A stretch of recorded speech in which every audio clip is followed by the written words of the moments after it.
92.5. Brooke and Jubal's second date update. A listener named Hannah is on the phone to do a second date update today, and her situation is kind of unique. She sent an email in. She talked about her date. Everything went great. They got along great. Even after that, they talked on the phone. Things were going great. And then something happened, and now things are not going great. Uh-oh. We'll get to that in just a second. But what's up, Hannah? How are you? Hey, how's it going, guys? Pretty good. I like when people know the exact moment things went wrong, because that's what it sounds like for you. Yeah, I mean, okay, so let me explain what happened first before I get to it. Okay. What's his name, first of all? His name's Mark. Mark. All right. So I met Mark at the airport, getting ready to, board a flight. Ooh. Yeah, I was looking for a place to charge my phone, and there were no open outlets. So, I met this nice guy. He was like, hey, you want to borrow mine? I was like, oh, that's awesome, thanks. So I sat down, and we started chatting randomly, and he was super cute and really nice. And he obviously thought the same of you, because there's no way he's going to let you use a charger if... I mean, that's a good opening pickup line. Yeah, Like, I'm never letting an Uggo use my charger. Yeah. No way. Keep your hands off. That's airport etiquette. Yeah. I guess, yeah. I mean, he was cool, though. So, we started chatting, and it was time to board the plane. I was hoping, maybe he'd be on the same flight, and, I would get a chance to maybe sit close to him and keep talking. But turns out he was actually on a different flight. Of course. But he asked me, he's like, are you from here? I was like, yeah. So he asked me for my number, which I was super excited about. Yeah. I was hoping he was going to call me and everything, but if he didn't, I'd be like, too bad. That kind of sucks. He's really cute. So it wasn't one of those things where you're like some people who instantly thought that he was your soulmate, and if he doesn't call you, the whole world is going to end. You're just like, oh, I hope he calls, but if he doesn't, not the end of the world. I was hoping he was going to call me, but no, not the end of the world. Obviously, he called because you went out on a date. Yeah, so we kept chatting on the phone. We talked a few times, and we set up plans for when we both got back from our trips, and, went to this nice bar and got some drinks, and he came to us in a suit and looked really nice, like handsome and all done up. So we had this amazing time, and then by the end of the night, we ended up making out. Okay, so... That's good. That's all good. At this point, what are you thinking of him? I mean, because obviously he's moved from just like the random guy at the airport to now potential boyfriend? I wouldn't say that I was sure he was boyfriend right away, but I mean, definitely interested, definitely potential, Okay. That's good. You made out with Cool. him, so I would hope you would be hoping for some potential. I'll never see it. Yeah. Sometimes you're There's just nothing with this guy. I'm not even attracted to him, but let's make out real quick. Yeah, so I don't know, things went really well, and we talked for a few times on the phone and kept chatting, and so here's, I guess, where things kind of get a little bit strange. I know that I wanted to keep seeing him and see where things go, and I think that he did too. So I told him, the last time we chatted, that I've been hurt really, really bad before with some crazy exes and some bad situations. So, I told him, I was like, I have this thing that is like a safety net for me, but it's basically like a dating contract. What? Okay. And what does that mean? Yeah. It's like something that I wrote up to kind of help protect myself about things that he has to reveal to me. Do you have any crazy psycho exes? Do you have any dependent children? Do you have any STDs? Okay. Whoa. This is an actual written document that you have? Yeah, I mean, it's not like I sent it to my lawyer, but it's like a paper that I wrote up because I want to be respected. And, there's some weirdos out there, and you never know. And, I want to know what I'm getting myself into. Well, I guess. So. And on one side, they always say you need to be clear with what your expectations are, and that's a very clear way to do it. That's very clear. That's true, yeah. Yeah, so I emailed it over to him, and I said, take a look. This is kind of what I'm about, and it's important to me. But I know it's not a normal thing, and I said that. But, I just thought he would take a look, and I was up front, and everything was there. Have you given that to other dudes before, and they've been cool with it? To be honest, this is the first time that I've done it, but it's because, I've been hurt so bad from the other one. So Yeah. So is it, what was his response to that? he chatted with me a couple of times, but it was kind of brief. He said he was busy and had to go to work, and then I haven't seen him and I haven't scheduled any dates, and I really like this guy, so I was really concerned, and I didn't want to scare him away. But I don't want to scare him away, but I gave him a contract to sign. I mean, You see how that could be a little daunting, right? Yeah. And the thing is, I can understand why you did it, and your reasoning. But if you were to receive one, for me, if I ever got one of those, it would be a huge red flag that the person I was about to date has major trust issues. It wasn't my intention to scare him away, and I guess, with what you guys said, that maybe it did, but I really like this guy, and I had serious intentions of, wanting to see where it goes. Okay. Well, at least we can get him on the phone and maybe you can make your case. Like if that's the thing that did scare him off, which probably was, then you can try to reassure him that you're not crazy, you've just been hurt before. Okay. Well, we'll play a song and then come back and call him and get your second date update, okay? Oh, okay, thanks, guys. All right, hang on. Moving 92.5. Brooke and Jubal in the mornings. Second date update. Nothing says true love like contract negotiations. That's right. I know everybody probably just swooned when I said that. Hot and heavy. And that's what Hannah is dealing with right now because she went out on a date with some dude named Mark. They liked each other a lot, even made out at the end of the date, and continued to talk on the phone, trying to set up another date. And then she dropped her dating contract on him. Apparently, she wrote up a contract for dating her because she's been burned in the past. She emailed it over to him, and since then, he's kind of seemed not interested. So we're about to call him and find out if it is the dating contract that turned him off. Hannah, you ever think about maybe he's got it with his lawyers right now and they're reviewing it and he's going to make a counter proposal? I think that's taking it a little too far. But... I think you need to realize, even if this one doesn't turn out, it is a very good lesson, since he's the first guy you've given this to maybe do a better job explaining how you're trying to be honest with your expectations beforehand so he doesn't take it the wrong way.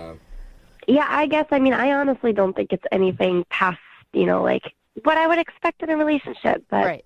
We'll see. That's why I have you guys to help me. All right, well, we'll see if we can do that. I'm going to dial his phone number right now, okay? Okay. All right, here we go.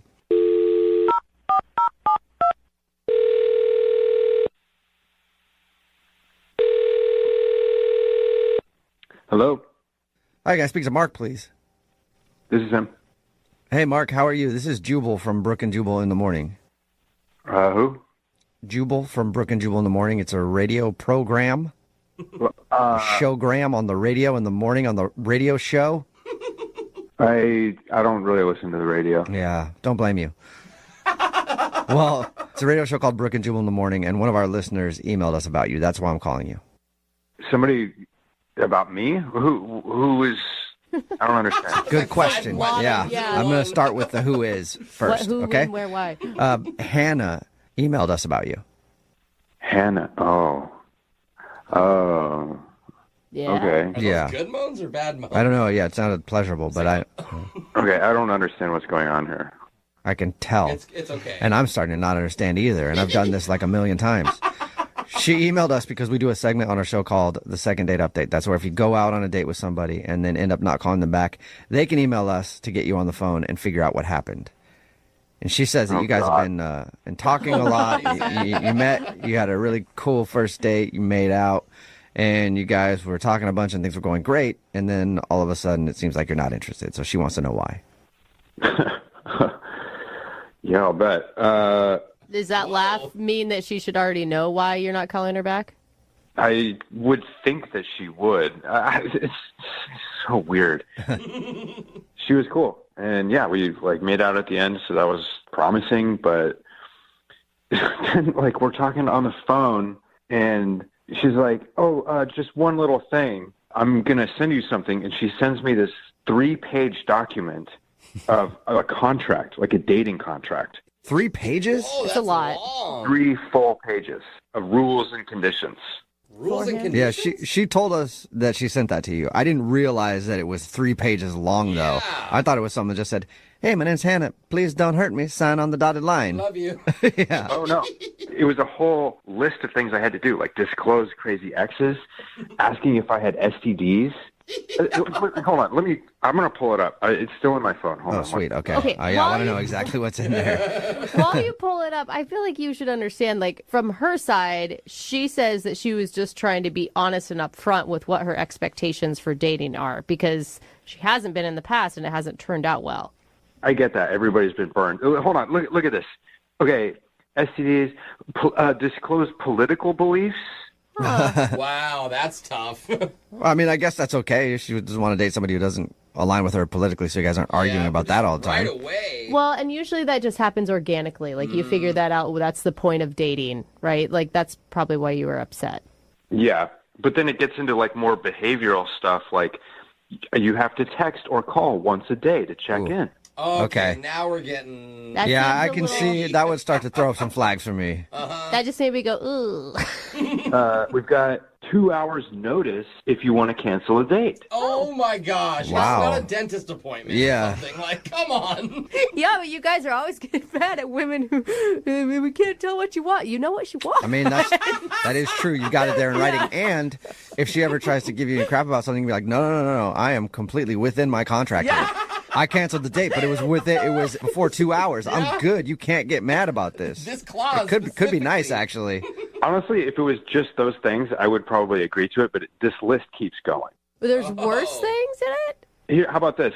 When fighting, no silent treatment is allowed or any passive-aggressive behavior. Oh, That's hey. funny. Dude, she's never going to Yeah. be in a relationship with expectations like this. Jeez. And then below that, there's an amendment saying all disagreements must be fully discussed, even if we agree to disagree. Oh, my that sounds. God. It sounds good, actually, but tiring. Yes. A lot of long conversations, I would imagine. Exhausted. So, what line was it that really made you completely decide you weren't going to ever call her back again? I can't choose one, but this one's definitely a bad one. Mandatory presents for Christmas, Valentine's, and all major anniversaries. Well, duh. Yeah, you should be doing that, but Mandatory. put that in writing. Jeez. Poor thing. Very detailed, though, I Mark. mean, okay, you Gosh. guys, it's a nuts thing that she did, really. But you liked her, and if she could, like, disregard this contract, would you still be interested in seeing her? I don't know. Like, this thing. I like how you guys are trying to pull any sort of positive out of it. feel There really like I isn't can a way to think. do that. I'm like, if there wasn't the huge giant red flag, you'd still like her. Excuse me, guys, I don't really understand what the problem is. I'm just trying to protect myself. I don't really see this as like a bad thing. Oh. What? Who's that? Oh, Mark, I forgot to tell you. That's Hannah. She's actually on the other line listening and wants to talk to you. That should have been in the contract. Sorry about that. Should have been in the... Oh, God. Hi. No. Yeah. Ugh. No, Mark, I honestly, like, I feel like, having this communication was so important for, like, a relationship to, like, last. That way, we're on the same page and you know what I want. Like, what is wrong with you agreeing to those things? Like, are you hiding something? That's, like, stuff that normal boyfriend relationships do. Look, like, everybody has been hurt by somebody before, but this is not the way to handle it. Well, most of those people didn't sign a contract beforehand, and that's probably why, Mark. No, but this is really excessive. Like, we've been on one date, and now I'm supposed to sign a contract that puts me on the hook for a bunch of presents and, like, phone calls every day. I mean, at least I didn't put, like, the amount of the present that you had to buy me, like, the price. Oh, see, that's nice. But you had an amount in mind, didn't you? I mean, I like nice things. What girl doesn't? But, like, what I'm saying is I'm not crazy. Like, I think I'm being pretty reasonable. I've been totally 100% upfront with you. I feel like in a relationship, you want to know those things. So you know what I would like in a relationship now. Yeah, but this is, like, all expectations. It takes the romance out of it that I'm contractually obligated to do these things with you. Right. Well, look, if you were, like, an actual stand-up guy, it wouldn't feel like a contractual obligation. Those would be, like, normal things that you would want to do. Yeah, they would be, but now this is so weird. Like, I don't want to have anything to do with it. Yeah, it'd be weird if, like, President's Day is coming up. You're like, oh, where's that contract? I got to figure out if I need to get her a gift or something. What happens if I break the contract? Like, you just bail? That's a good question, too, yeah. You're What's the out single. on that contract, Hannah? Well, I mean, it depends on what it is. Like, if you ghost me and don't talk to me for 4 or 5 days, then I might think about it because I want somebody who's going to be there and communicate with me and make me feel secure. But you want someone to do that because they want to. You don't want them to do it because you made them. That's not a healthy relationship for you either. Like, this isn't a good way to start things. I get what you're saying, but I really liked you. Like, we had a lot of fun, and you're charming, and you're smart, and honestly, Mark, like, that's why I gave this to you. Like, I've never done this before. I thought about taking this to the next level, so that's why I, wanted to be prepared. Mark, Kinda cute. Mark, what do you think? Would you like to go on a second date with her? We'll pay for it. And maybe she can take back the contract stuff and you guys can talk it out a bit more. Would you do that, though? Would you take back the contract? I mean, maybe we can delay the signing until, like, the third date. Oh, gosh. Mark, what do you think? Just out of curiosity, yeah, I would definitely go on another date. Really? But, like, I'm never going to sign a contract. Oh, damn, okay. Like, if you want these things, we can talk about it. Like, we can just talk about it and come to a verbal agreement. Contract But, like, negotiations. I know, this is exciting. Cool. Oh, you guys. I feel like I'm at the table with like some pro athletes and an agent. Hannah, seriously, that is a big deal that he said yes. I Yeah. think that he's a stand-up guy without the contract. Mm-hmm. Okay, fine. We'll leave the contract for now. Yay! Okay. I am happy we're going to go out again. Awesome. I do like you, but we got to talk about this last rule on the contract. Which one? If a breakup becomes necessary, it must be done face-to-face and not via text, phone, or FaceTime. I'd rather have a text breakup. Brooke and Jubal. Need LASIK? Trust the experienced team at the LASIK Center at Evergreen Eye Center. No glasses, no contacts, no limits. What will you do? LASIK at evergreen.com. Moving 92.5. Brooke and Jubal's second date update. A guy named Kipling is on the phone today for a second date update. Ew, he sounds very high class. Yes, he does. Kipling. Apparently, he's not very good at dating, doesn't date a whole lot, and he's afraid that his nerves might have got the best of him on his first date. Kip, how you doing? Good. Can I call you Kip? Yes, actually, Kip is. Most people call me Kip. Okay. I don't know why. I just don't want to call you Kipling the whole I time. know, it just sounds I don't know weird. why, It but it rolls sounds off weird. The tongue weird. Yeah, it's kind of. Yeah, it's a weird name. Okay. So, Kip, now I want to call you Kipling every time. This is I mean, you can if you want to. all right. And Well, Kip, anyway. remember, you're getting made fun of by a guy named Jubal, Yeah, so right. you're fine, dude. Oh, okay. All right. Well, Kipling, whatever. Just tell us about your first date a little bit. What's the problem? Okay. Well, I don't generally date a lot, like for the most part. Okay. I just don't go on a lot of dates. I don't do the whole online dating thing, just because it's weird and hard. But anyways, this friend of mine at work, she sort of showed me this, her friend, Mona. She was Okay. showing me pictures of her. And she It sounds to me like you're trying to say your friend from work hooked you up with a date. Yeah. Am I not explaining that right? Well, I mean, you did. It just sounds like you're a little nervous maybe and kind of all over the place. Okay. Sorry. Okay. Yeah, you're fine, man. You're doing a really good job. Yeah, You're here dude. with friends. Okay. Kip will help you out. So your friend set you up with a lady. Right. My friend set me up with this girl, and we talked on the phone, and we decided to go to a restaurant. And I picked a really nice restaurant because I wanted to impress her. I mean, she looked really cute. I hadn't been on a date in a while, and I wanted to impress Take her somewhere where they have silverware. Yeah. Yeah. Nice. I think that's a good move. Classy. Yeah. A woman will always love you if you feed her well. Well, I guess, yeah, right? But I got there late. I misjudged the traffic, and I got there like 15, maybe 20 minutes late. Oh, wow. That is a lot late. Like Yeah. 5 minutes is okay, but if you're 15 minutes late. Yeah, it's a long time I know. to wait. Did you text her and say, hey, run in a little bit behind? No, I didn't want to text while I was driving. No one should do that. That's a good point. Back to your date, Kip. How did she react when you were that late? Did she seem upset by that? She seemed fine with it. She was really nice about it, but I was already so nervous because I was late. And then this thing happened. Well, I guess I was surprised by the size of her. She had a really big chest area. Oh, Kip. Okay. Wait. That'll happen. That'll happen sometimes.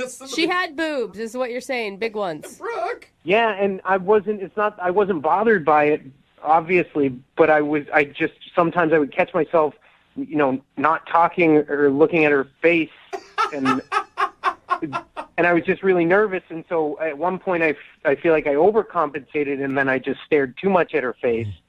Did Like you? Is it? It's kind of like when somebody has a weird growth on their face or something, and you're like, I can't look at it, and then you keep catching yourself looking at it.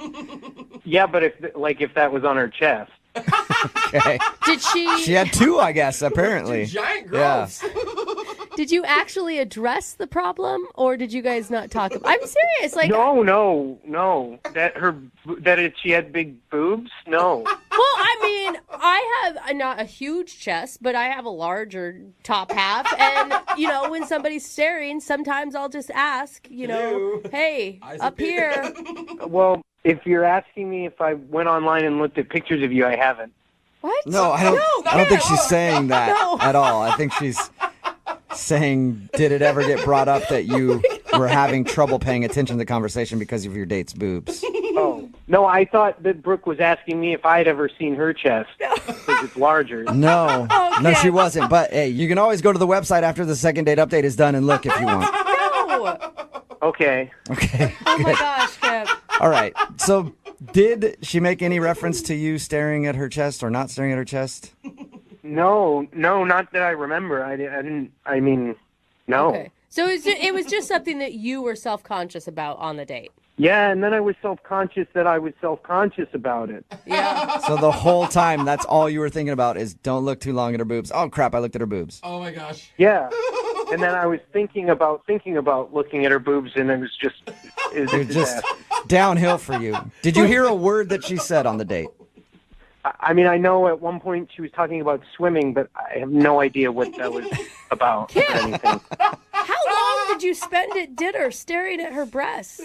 Well, so that was the thing. I thought that, I don't know, in my mind I thought dinner and drinks would last like 3 hours, and then we were done by like 45 minutes. So I started to panic, and I was, suggesting a bunch of activities like, do you want to go bowling? Or, I don't know, I just was suggesting these activities, and she kind of wasn't really into it. She said she had to go and meet a friend, and so, I walked her to her car, and I didn't get a chance to like try to kiss her or anything because she was getting in her car, and then I asked her if I could call her, but she was closing the door. I don't know if she heard me or not. Oh, no. So you walk her to her car and she didn't really say much to you and close the door in your face? Because that's what it sounds like. Well, it wasn't that bad. I was just a little nervous, and so by the time I, worked up the courage to just ask if I could call her, she was closing the door. Okay. I picture her driving out of the parking lot. Like, can I call you? No? Okay. And then she squealed off. Kind of. Kip, you sound like a really nice guy talking to you, but your description of the date sounds like you acted like an awkward perv. Yes. No, I wasn't being pervy. It's just that was what was on my mind about her. And I don't date a lot, and I thought that this girl was really nice, and we kind of had a nice time. I just was hoping you guys could help me figure out like what went wrong. Okay, we can definitely do that. What we'll do is we'll play a song, come back, call her, and get your second date update, okay? Okay, thanks, guys. Okay, hang on. Moving 92.5.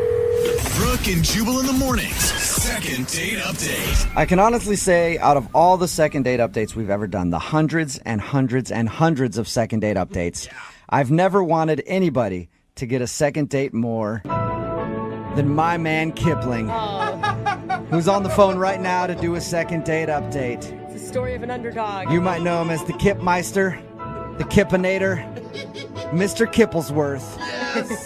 Kipling is on the phone right now. He's a great dude, but he got a little nervous on his first date because he was ambushed by a woman with big bazooms. How dare she? I don't think And she that will ambushed happen him. from time to time. Kip was not ready for it.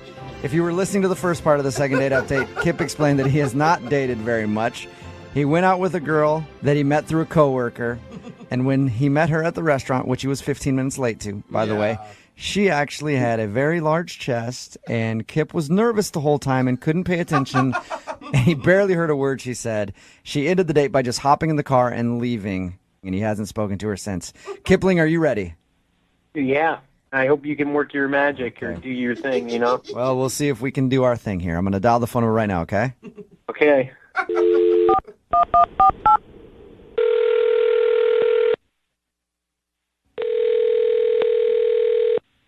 Hello? I was looking for Mona. Yeah, this is her. Hello, Mona. My name is Jubal, and I host a radio show called Brooke and Jubal in the Morning. Okay. Cool. Have you ever heard the show before at all? Yeah, no, I mean, I've heard of you. I just don't listen That's okay. that often. Okay, cool. Well, you may have never listened really before, but you're actually on the show right now. What do you mean? I mean that one of our listeners actually sent us an email about you. About me? Yep. Really? Yep, and they said all nice things, too. That's great. What's it about? It's about a date that you went on recently. Really? Yeah, you went on a date with a guy named Kipling. Oh, wow. Mm-hmm. Yeah, you mean Kip? I do. Yes, I do. And he actually emailed us because he wanted us to get a hold of you. I guess you're not calling him back since your date, and he's confused. Yeah. Is there a reason why you don't want to go out with him again? I mean, he seemed like a really sweet guy, but I could just tell he was really, really nervous, like anxiously nervous, like kind of extremely awkward. On a scale of 1 to 10 and the most awkward dates you've ever been on, how was this date? A 15. I'll tell you why I ask it like that, because we actually talked to Kipling. Sounds like a nice guy, but he was also very nervous talking to us, so I can't imagine how he would be on a date. Yeah, like everything you can imagine, like times 1,000. Did it get better as you guys hung out longer? Yeah. No, it only got worse. Oh. How did it get Poor worse? guy. Like, he showed up almost 20 minutes late Right. without letting me know. Yeah. When he walked in, though, despite being 20 minutes late, were you kind of excited? Like, oh, he's cute. I mean, he was like nerdy, awkward, cute. I was like, maybe this could end well. But I'd been waiting for him to order, and the waitress came, and he gave her our menus and said we wouldn't be ordering food. We were just going to get drinks. But I'd waited all day to eat. What? It was already like after 7, and I hadn't eaten, and all we were getting was drinks. Like, we went to this nice restaurant, and we weren't even going to get food. Like, why didn't we just go to the bar? Oh, I would have been like, hell no, I'm getting food. You don't even want to see me when I'm hungry right now. We were like a few drinks in, and I started getting a little tipsy, and I finally was like, hey, man, like, I'm really hungry. Like, is it okay if we order something? And he was like, yeah, sure, I'll get an appetizer for us to split. Oh, wow. So then he decides to get calamari, which is fine. It was great. Yeah. And I was eating, and he could tell that I was uncomfortable. So then he says, can I ask you a question? And, of course, I said, sure. And he asked me if I'm having a good time because my face doesn't look like I'm having a good time. Oh. Your face doesn't look like you're having fun. What'd you say to that? I just smiled and put more calamari in my mouth. Come on, you were, though, probably showing some pain on your face at this point. I think at that point, a few drinks in, no food in my stomach, I couldn't hide a thing. All right. Yeah. So it was just a very awkward time for you. It was extremely awkward. All right. You know what else is going to be awkward? What? He's actually on the other line listening and wants to talk to you right now. Wait, what? Yep. Kip, where you at? Hi, Mona.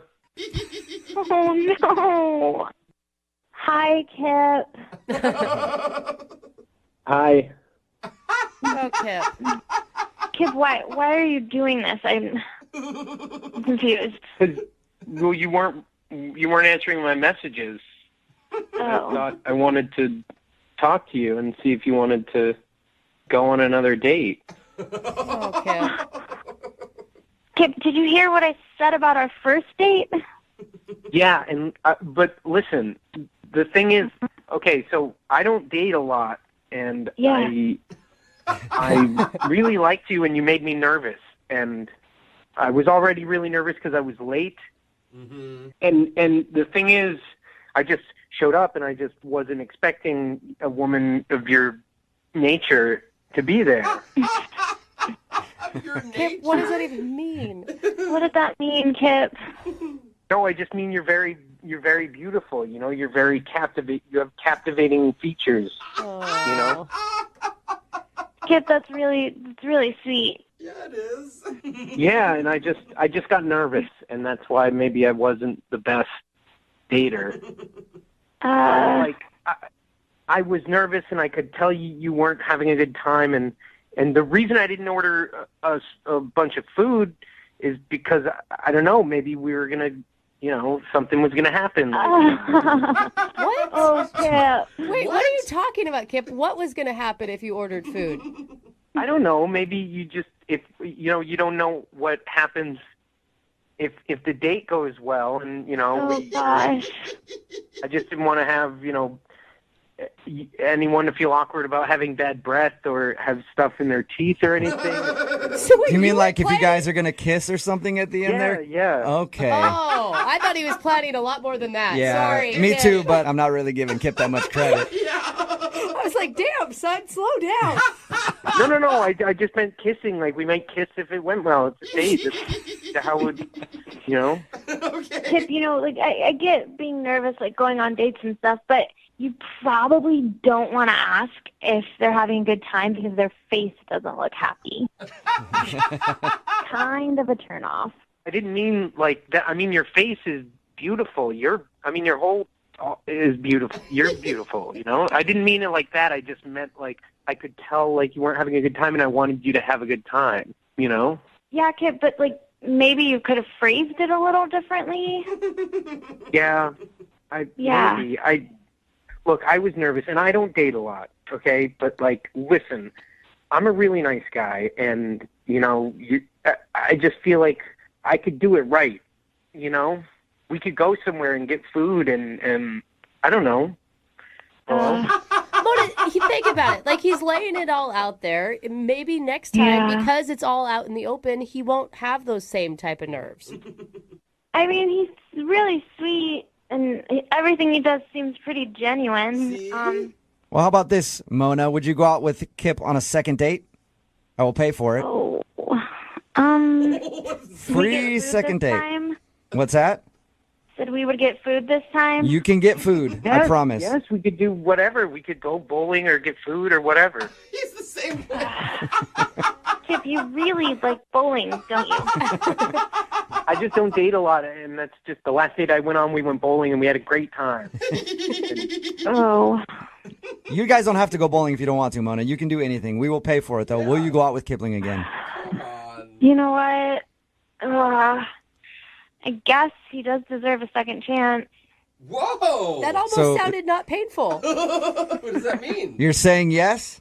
Yes, I'll go out with Kip again. Yay! Yeah, really? You won't regret it, I promise. Congratulations, Kipling. You got a second date, man. I can't believe you guys did this. This is amazing. Kip, I can't believe we did it either, honestly. Brooke and Jubal in the morning.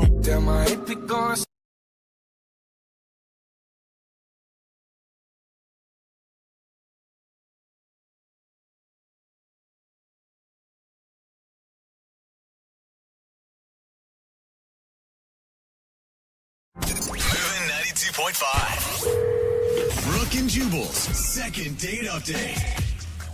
And I haven't done a lot of online dating, or any really, because let's face it, I don't need to. No, it's because you don't want to take people on actual dates. It's their second date update. I bring up the thing about online dating because Lydia's done it before. How do you decipher who you want to go out with and who you don't want to go out with, just based on reading their profile? Yeah, pretty much. I mean, I'm not an expert on it. I've not had successful dates, really. You had a boyfriend out of it. That's true. I guess that counts. But he was basically the first person that talked to me, and I was like, yep, all right, I'm in. And he was kind of a turd. So anyway, our second dater today is named Dylan. Dylan emailed us about a girl that he met online named Natalie. What's up, Dylan? Hi, guys. How are you? I'm good. How are you? Pretty good. So what did you like about Natalie's profile? Oh, just about everything, really. Oh. First off, like her pictures. Well, yeah. She was very gorgeous. Yeah. Oof. Okay. That's the obvious one. What else did you like? She said she liked good listeners, Right. and I love to listen. I think I'm a really good communicator, so that was good. All right. Oh my gosh, you are adorable. Your email says that you went on a very interesting date, but you didn't go into any more detail than that. Would you mind explaining what you mean by you went on an interesting date? Oh, sure. Okay, so in her profile, she said that she likes surprises. So I thought I would surprise her with flowers. Okay, that's good. That's a nice thing to do. Yeah, I heard chicks dig those. Yeah, they do. Yeah. Jubal. It's All right. amazing. And then we went out to do some wine tasting, Ooh. and that went well. And then afterwards, we went out to look at some homes, some houses. What? Houses? What? Are you? What? Slow down. You're kidding, right? Did things move that well Yeah. on the first date? This thing is going awesomely. Let's buy a house. I have a good credit score. I could probably get us approved right Were you, now. are you like in the market for a house or something? How'd that come about? Well, looking at houses and stuff like that, there's like always like a party or like they have hors d'oeuvres and stuff like that. And I thought it would be nice to go check out all these really expensive homes. That's kind of genius. Plus, I brought a camera and I had all the realtors there take pictures of us throughout these different houses Oh, no. because it would be cute to have pictures of us at all these different places. So you went to crash these parties or these open houses and had them take pictures of you guys like you were a couple looking to buy a house? Yeah. No wonder she's not calling you back. Dude, that is weird. Slow down. That could be funny and fun if she was into it. There is someone for everyone, and this girl may be into something like that. Yeah, maybe. She went So to- what'd you do with the collage? Then you put it in your shrine? No, it's just sitting at my house right now. Dylan, On the pillow right next to you. Dylan, are you prepared for your lovely date to possibly make fun of you as much as Jubal is? I'm hoping that she won't make fun of me. I don't think there's a whole lot to be made fun of, but okay. You don't. Well, I'm just You didn't get a. preparing. You didn't get a vibe from her like she was upset at the end of the day at all. No, not at all. I thought she had a great time. Okay. And she doesn't know anything about the collage, you guys. Come on. Dylan, is this the first time you made a collage for a girl? Yeah, I saw online that some girls that like it, they think it's sweet. Oh, he's been reading Pinterest. Yeah, don't do that. Come All on, right. it is kind of cute. Kind of. All right, we're gonna play a song, come back, and get your second date update. All right, just hang on for about 3.5 minutes. Thanks, guys. Give you some time to tweak that collage a little better. Come on. Hold on. Moving 92.5. Brooke and Jubal in the mornings. Second date update. I feel like I need to apologize to our second dater, Dylan, who is Yay. still on the phone. Not because I made fun of him for the collage that he made of the girl, but Dylan, I apologize for making fun of your date. I think it's actually a really good idea to do what you did. Oh, thanks. You're yeah, welcome. but Dylan, he's not complimenting your creativity. He's complimenting your free food. Yeah, that's exactly what I'm complimenting. I thought about it over the song, and if you're just tuning in for the second date update, Dylan took a girl out on a date. He met her online. He ended up taking her to a bunch of rich homes who were having open houses so they could take advantage of the free snacks. And then they took a bunch of pictures there and acted like they were together. That sounds kind of fun and cheap. I still am creeped out by the collage you made for her, Dylan, but I think the date idea was a good idea. Yeah, I was thinking, guys, over during the song, I mean, you guys seem to really not like that collage idea. Yeah. So if you could not mention that, 'cause Oh. that would be great, because if she doesn't know about that, I think that would help my chances. Well, I can't promise you anything, Dylan. Jubal. Like I said, we don't even know if she's going to answer the phone. But if we get her on, I promise you'll have a chance to ask her for a second date, and we'll try to state your case the best possible, okay? Okay. I'm going to call her right now. Positive thoughts. Let's see if we can get her on the phone. Okay.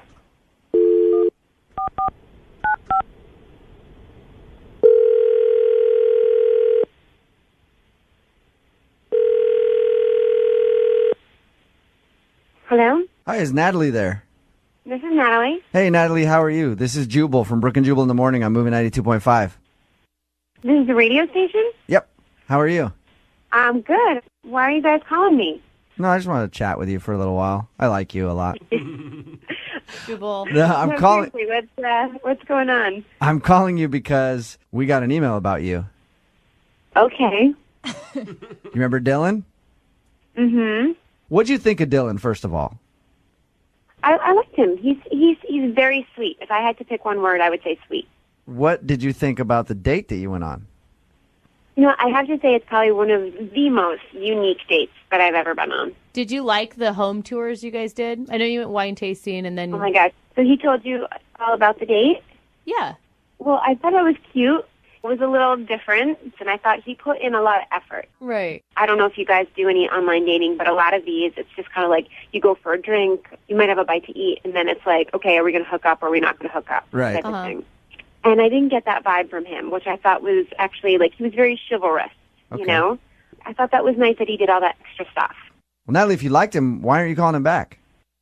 I'm actually on the fence about it. It's only been 3 days, so I've actually, been talking to my girlfriends and. Oh, it's only been 3 days? It's only been 3 days. Okay. Yeah. Oh. I guess we never asked him that. Yeah, I think he called, he texted maybe once or twice, and then I think he called once or twice. Is it too much or no?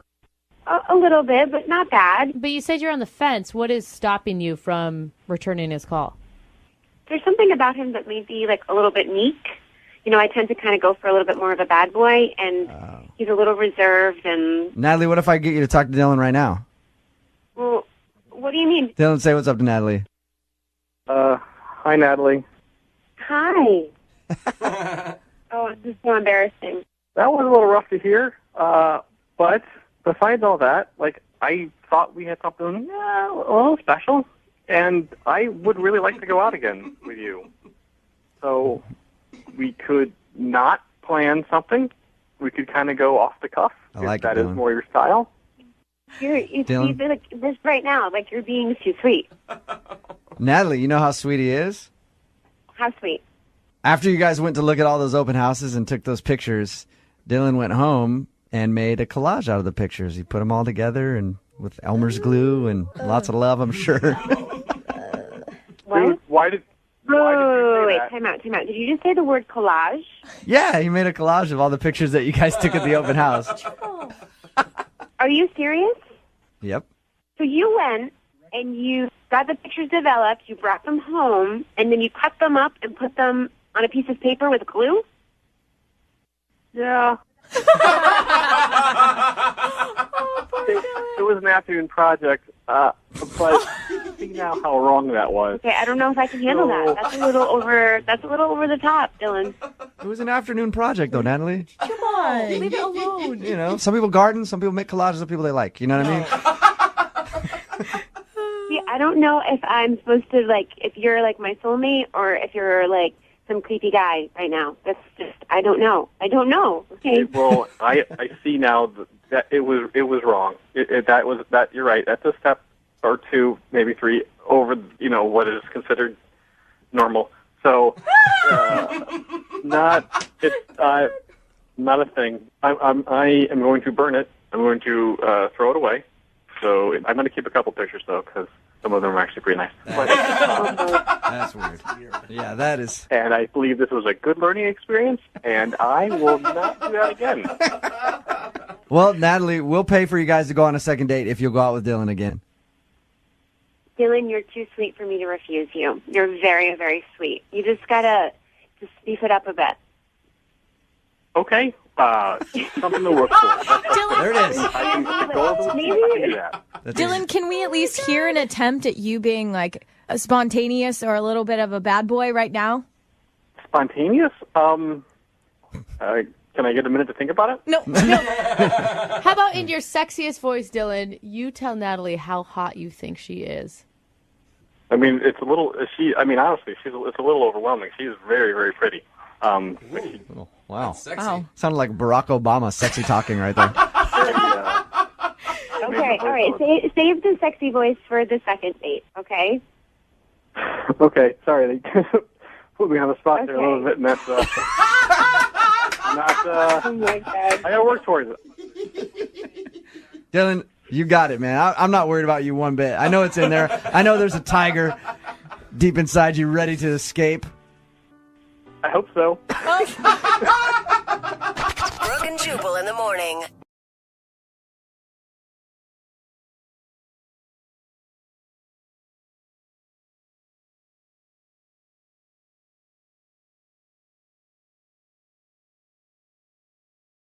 Moving 92.5. Brooke and Jubal's second date update. The actual date that happened in today's second date update is probably one of the biggest train wrecks I've ever heard of. Really? Oh, no. Yeah. Lucas, I read your email, and it sounds like you had an awesome time with the girl that you want us to call today.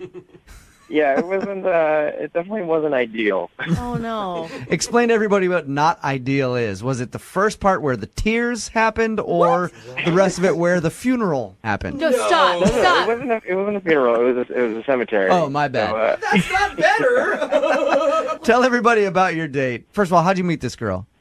I met Avery. Her name's Avery. I met her through a friend of a friend. Okay. And I picked her up at her place, and she got in the car, and I could sort of tell. I mean, I don't really know her that well, but I could sort of tell that something wasn't right. So I asked her, are you okay? And she started crying right there. I mean, she was talking about she had something with her family, her parents, and she was really upset. At that point, Lucas, why didn't you just go, you know what? Maybe we'll do this date another time, and I'll take you back home so you can deal with whatever you got going on. I mean, I thought about it, but, in that moment, I was just like, maybe she just needs someone to talk to. Thank goodness. Or you saw a moment of weakness and you were like, yeah, all right. I know how this is going to end. You guys, he's just trying to be a nice guy. You can't drop a crying girl off at her house just to let her cry by herself. Yeah, she just seemed like she needed to get a lot of stuff off her chest, So what was wrong? Did you figure out what was going on? I mean, just something with her parents. She had gotten a big argument with them about, she said, her life choices, I guess. Whoa. And eventually the conversation got into, her childhood, and oh gosh, it got pretty deep. Yeah, see, at that point, I think you should have maybe ended the date. But I can't even believe your next step. No. Lucas took her to a cemetery. What? Why? What? Why did you take a crying girl? Look, okay, hold on. Because in my mind, I was thinking, we definitely can't go to a restaurant at this point. Yeah.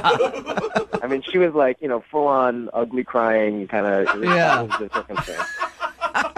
Good for you for sticking with it, though, Lucas. Lucas, it's impressive that you've been able to stick with it this long. If that happened to me, 5 seconds, I'd be out, dude. God, you could at least take her to ice cream to cheer her up. How did you get to a cemetery, dude? I was like, we gotta go somewhere. That it's not going to be ridiculous that she's crying so much. So we happened to drive by a cemetery, and I thought, in that split second, I was like, this is the perfect spot. That is. Yes. I suppose. Look, it's quiet, it's private. There's not a lot of people. So in that moment, I thought it was the best choice. Plus, you can always use the perspective of, hey, things could be worse. Yeah. You could be dead. Look at that guy, and that person over there. What did you say to her? I mean, I was like, look, this is just a quiet place where you can just do your venting, and and I'll just listen. And okay. She was really being open about all this stuff about her family, and weirdly enough, I thought that there was a connection. Is this your new thing now, Lucas? You're gonna start taking people on cemetery dates? It worked out so well for you. It'll be a thing, yeah. All right. How did everything end with her? I sort of, after all this stuff she'd been revealing, I felt kind of closer to her, and so I put my arm around her, and we walked to the car, and then, I thought it would be an okay moment to try to kiss her. Oh. After all that? Yeah. Oh, no. That is a bad choice on so many levels, Lucas. That's coming from Jubal. Yeah. Look, looking back at it now, obviously it wasn't the best decision. She just poured her heart out to you about some family issues she's having. She's been crying, and you're in the middle of a cemetery.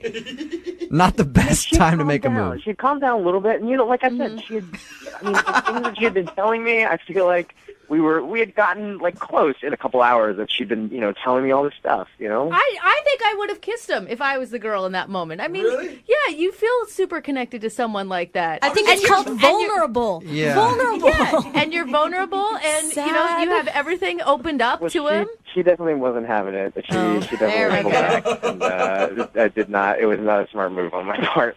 You said she wasn't into it. What did she say when you tried to kiss her? She sort of stepped back and was like, you want to kiss me in a cemetery? She basically just wanted to go home at that point. And you still want to call her for a second date update. Ballsy. Like I said, I felt by the end, even though, she wasn't receptive to the kiss, that there was some sort of connection there. Well, she obviously trusted you. She told you all that Totally. stuff about her childhood and stuff. Or she's crazy. Well, we'll play a song, come back, call her, and get your second date update, okay? Great. Thanks, I'm guys. excited about this one. Moving 92.5. Brooke and Jubal in the mornings. Second date update. After the first date that you had, Lucas, I still can't believe that you want to call this girl and do a second date update. You're sure you want to go through with this? Yes, I'm definitely sure, yeah. If you missed the first part of the second date update, Lucas took this girl Avery out he met through friends. Soon as they started driving to go to dinner on their date, she broke down in tears because of some stuff that was going on with her family. That wasn't enough to scare Lucas away, so he decided, you know what, we can't go to dinner. This is going to be awkward now. I'm going to stop at the best place possible, a cemetery. Yeah. And walk around the cemetery and let her spill her guts there. I know is the only option you had, Lucas. And then when Lucas tried to kiss her at the end of the night, she pushed him away. I was like, you want to kiss me in a cemetery? I don't think so. I never asked you, Lucas, how many times have you tried to get a hold of her?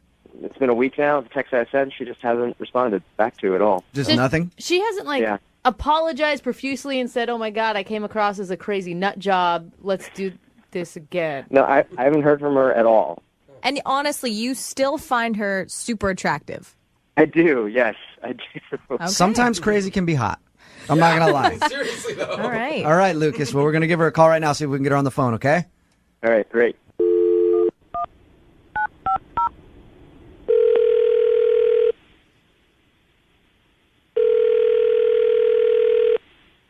Hello, Hi, can I speak to Avery, please? this is Avery. Hey, Avery, this is Jubal from Brooke and Jubal in the Morning. I'm moving 92.5. How are you? You got a second? From where? Moving 92.5, Brooke and Jubal in the Morning. We do a morning show from 6 to 10 every weekday. Okay. Why are you calling me? Well, I'm calling you because you recently went out on a date with a friend of the show, and he thinks that you're avoiding him and don't want to go out on another date with him, so he asked us to call you and find out if you did something wrong on your date. Oh, okay. I guarantee you remember this little date that you went on. It should be pretty memorable. I mean, not to be weird, but I've been on a couple dates recently. Can you tell me his name? What would be the only date that you went on to a cemetery? Oh my gosh. It's Lucas. Oh. Did you not like Lucas? So he told you about the cemetery. How much did he tell you about this date? Oh. He just, kind of told us there was a weird moment after he picked you up where you were having some personal stuff going on and got kind of upset, and then he decided to stop at the only place that he could find where he thought you two could talk quietly, which was a cemetery. He did say that he tried to kiss you at the end of the evening, and you shunned his advances because it was weird to try to make out with you in a cemetery. Yeah. Is that what did it? I was going through a lot that day, as you know already, I guess. Mm-hmm. I mean, even though I was clearly, horrible and weird, he was really a little weird. I'm sorry, but... Really? He was the weird one in this whole thing? Yeah. Well, he said some stuff that I think he was trying to make me feel better, but it wasn't really working. Can you give us an example of something that he said? Well, I mean, did he tell you, what we did in the cemetery? He just said that you guys walked around and talked, and he kind of let you vent whatever you were feeling. There's more activities that you can do in a cemetery. I guess. I had no idea. Oh, no. No. I mean, that was it. But while we were walking around, he would occasionally, stop in front of headstones and be like, oh, isn't it sweet, all these husbands and wives buried together? Oh, gosh. Oh, that's creepy. That is super creepy. I thought it was going to be he stole the flowers and gave them to you, but that's even worse. Yeah. That happened, too. Oh. He did that? What? No. He pulled a flower off a grave and handed it to me and said, here, this will cheer you up. And I was like, this is a dead person's flower. And he said, they won't miss it. I'm so confused on who to think is crazy. I know. This one. I just don't know. At first, I was like, Lucas, are you sure you want to call Avery? Now I'm like, these two are a perfect couple. Oh, my gosh. I mean, I know that he was trying, to lighten the mood, but we were in a cemetery. I was clearly having a meltdown. And his solution was to pull flowers off graves and say things like, we'll all be dead soon, even your parents. Oh, wow. God. Okay. Well, Up until that point, I was like... I have a history with my parents, Yeah. but I don't wish them dead. Up until that point, I was like, all right, well, it's kind of cool. He's trying to lighten the mood and maybe help you laugh and get through your stuff. But then going like, hey, don't worry about anything you're having at home with your parents. They'll be dead soon. Oh, that's not That usually doesn't sensitive. play well. No. Like I said, I totally will be the first to say that I was in a really bad space and probably should have canceled. But, ultimately I'm looking for a partner in life, and I don't think I want to be a partner with someone who's kind of kind of weird. And maybe someone who's not already hoping that your parents die. Yeah, that could be a bonus. I should actually tell you that Lucas is on the other line right now and just heard your recap of the date. Oh God, no. Hey, Avery. Oh, jeez. You poor thing. You know, look, I had no idea how to react. I mean, you were obviously really upset. So I was just trying to do anything to take your mind off of it or lighten the moment. I don't actually want your parents to be it dead. kind of took my mind off it, but not in the right direction. I was improvising. I've never been in a situation like this before. So I was just trying to find any way that I could possibly get your mind off of things. That's all that was. I mean, you could kind of understand that, right, Avery? Well, I mean, I'm not saying that I was doing a good job on a date either. I was doing a very bad job for a date. But I feel like if this is your go-to response to say, "Oh, your parents will be dead soon," and you put flowers on graves, like that's bad. Look, that's a bad solution. It was obviously a terrible, bad attempt at a joke. But the only reason I said it was just to try to get your mind off of things, change the subject. I wasn't, not thinking that clearly either. It sounds to me like you two are perfect for each other. I'm not going to lie. It's an off day for both of you. It just maybe it was one of those days you should have turned the car around and had the date on a different day. Well, yeah, like I said, I should have called it off from the get-go. And I know that so many people encountering like a total meltdown would just run away, and I get that. And Lucas, I'm really grateful for you to just like sticking it out. And I mean, though you were kind of a idiot, I mean, I know it was a good intentioned idiot. See, at least Lucas was trying, and he liked you enough to try to get a second date with you on a radio that's the other thing show. that's kind of weirding me out, I'll be honest. Like, I wouldn't want a second date with me after that. I was awful. But Lucas still wants to go out with you. Yeah. Honestly, I just thought, you're being really honest, and I think you're still pretty great. I know it wasn't ideal this first time around, but I like you. Oh. See, that should say a little something, Avery, don't you think? That's really Because honestly, nice. Avery, if I picked you up and you started bawling like that, I would have left you by the side of the road. So why don't you give Lucas another chance? We will pay for a second date. Will you go out with Lucas again? Oh, come on. I mean, I guess it can't be any worse. Yeah. Yeah, exactly. Positive attitude. It's just like we tell everybody with the show, set your standards low and you'll like us if you just listen. I mean, and if that's kind of our worst, and we still manage to be cordial, nice people, then maybe we could do better. I don't know. Just please, no creepy jokes, okay? No more creepy jokes and no more cemeteries. Awesome. Yes. Congratulations, Lucas. You got your second date. Great. Thank you, guys. I appreciate your help. You're welcome. And Avery, I hope that you have a great time, and I hope that everything that you were worried about on your last date is okay now and you're in a better place personally. Great. Thank you, guys. I mean, I say that, but I kind of hope you cry again just so we can have Lucas call back in and do another second date. Brooke and Jubal in the morning. All I need is a little love in my life.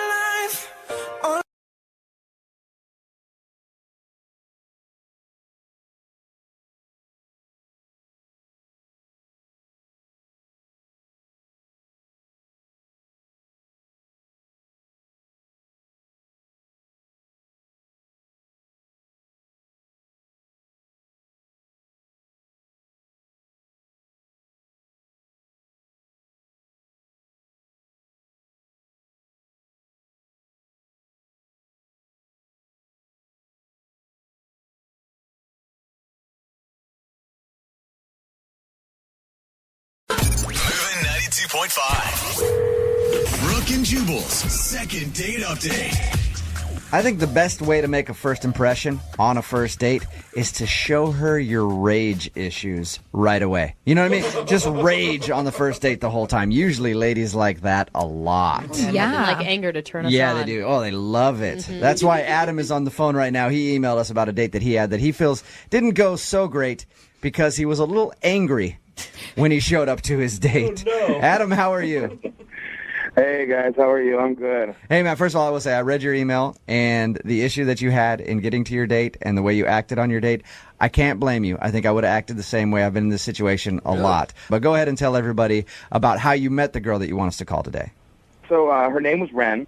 Ren? And, it was one of those, like, friend of a friend thing. We were both single. They set us up. Thought she was real good looking. I was really attracted to her. Looking through her pictures, it really seemed like she was going to be a good fit. So I was pretty stoked on the date from the beginning before we even actually met for the date. Right, before you met and showed her your angry side. Dude, I didn't mean to show her my angry face. That wasn't the goal of the date. Yeah, but in your email you said you got there and you just raged for the whole time pretty much, and you felt kind of awkward about it. Explain what happened. I mean, I gave myself plenty of time to get to coffee.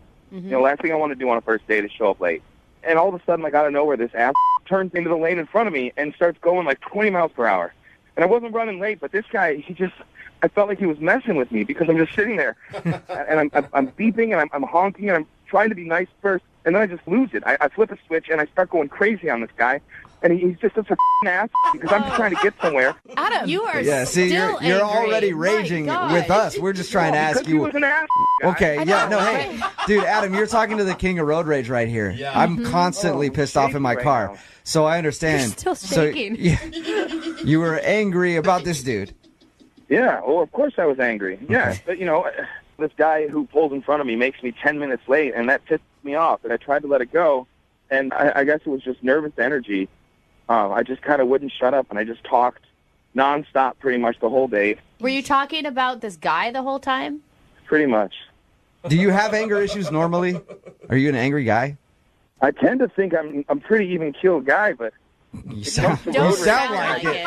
I asked you to recap the incident on the way to the date, and you just went off on us. So you sound like an angry dude. Are you an angry guy, or are you?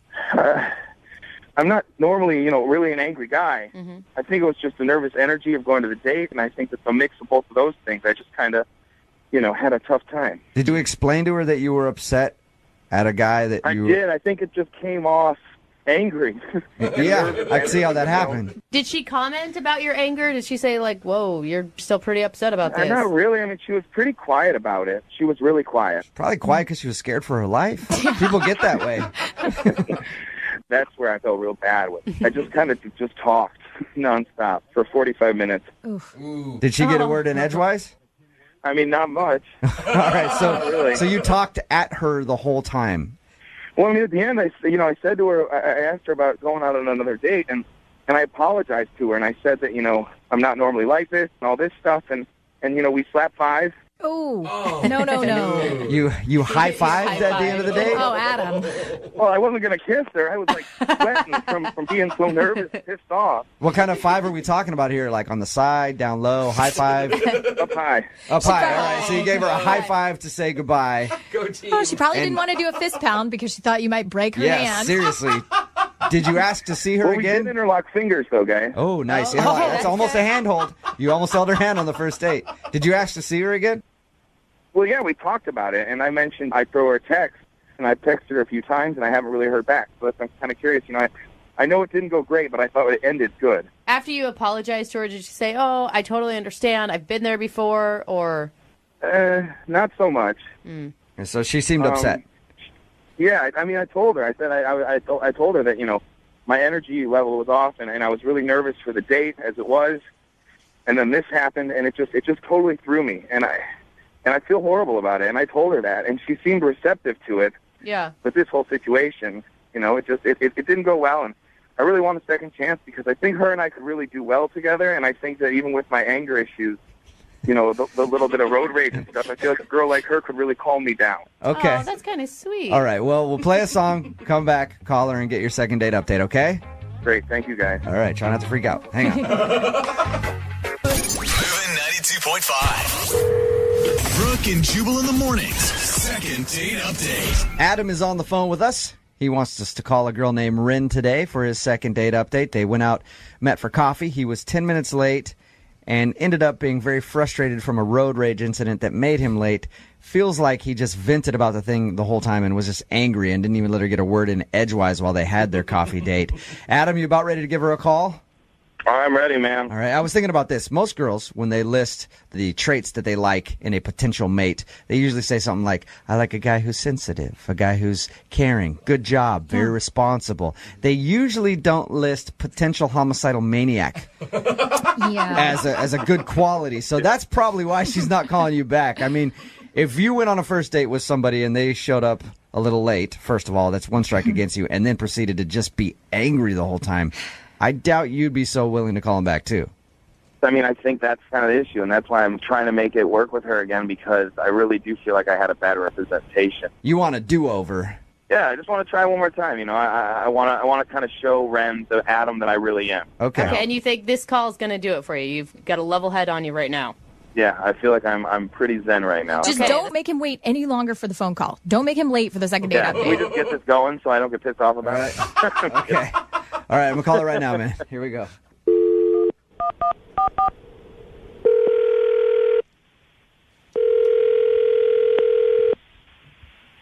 Hello, Hi, can I speak to Ren, please? this is she.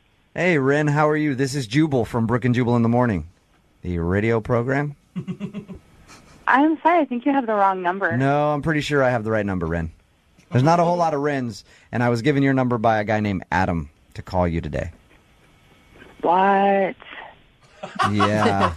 Adam is a listener to our show, and he says he recently went out on a date with you, but you're not calling him back, and he asked us to see if we could get you on the phone and ask why. How do you know him? He listens to our radio show. Adam wanted us to call you to ask if he did something wrong on your date, or there's a particular reason that you don't want to see him again. I don't even really know how to respond to this. I know Did it's he talk to you about this? He did. He told us that you went out for coffee, and he said that he was a little late, and he actually feels bad because he thinks that he may have been a little upset from a traffic incident, and he wasn't very attentive to you on your date. Oh my god. Oh my god. Is that a pretty accurate description? Yeah, I would say so. I get this is what you guys do, so I don't mean to be disrespectful at all. I'm just kind of like, No, oh my god. it's fine. I appreciate you taking the time out to talk to us. We just want to pass along a message to Adam and give him your perspective on the first date. Yeah, I can talk about that. My experience with Adam was very limited, and I'm not a very confrontational person. Mm-hmm. And he was very, very angry, and I think that the first 10 minutes of the time that we very, very first were introduced to each other, it was really just all about this driving experience he had being so frustrated with this other person. Was he like cussing and stuff when he was explaining it to you? Yeah, I mean, it's not like it was so over the top that I would have need to have left, because I would have done that if it was really, really that bad. If he was. That's what I was out going to of ask you, control. Ren. I was going to ask you if at any point you were scared for your life. Oh, gosh. No, I wouldn't say that. It really wasn't like that, but it was pretty intense. Even when he finally went to go get us some coffee, which he did, finally pull himself up to be like, okay, I'm going to go get us some coffee. But Pulls himself together. even in that moment when he goes to order the coffee, I can hear him from all the way at the other end of the shop, and he's ordering, and he just sounds aggressive. So was he like yelling at the barista and stuff like that? I'm just trying to. I said grande! I'm picturing him just tearing up this Starbucks or wherever you're at. No, it really wasn't like that. It wasn't like he was unkind toward the people around him necessarily. It's just the manner in which he was dealing with things. It was just like pent up. You know, when somebody's really upset about something, and even though they are doing something normal, it's in an abnormal way. Mm-hmm. And here's the other thing that was tough. It was manifesting in like sweat. Oh. He was so mad that he was sweating? Well, I don't know if he just sweats, if that's a thing independent of what was going on, but it seemed like it was fueled, or at least like made a lot worse by his emotional space. Ren, it's called hyperhidrosis. It's just people who can't control their sweat glands. Okay, they sweat a ton. Maybe he has that. How do you know this? Yeah, I've known some people who have had hyperhidrosis. Yeah, quote, known some people. So you don't want to see him again because he's an angry, sweaty mess. It's not just that he was sweating a lot and being angry. He was sweating profusely, like the palms of his hands. There was sweat dripping down him and then collecting, like under. I'm trying to think of the right way to say this.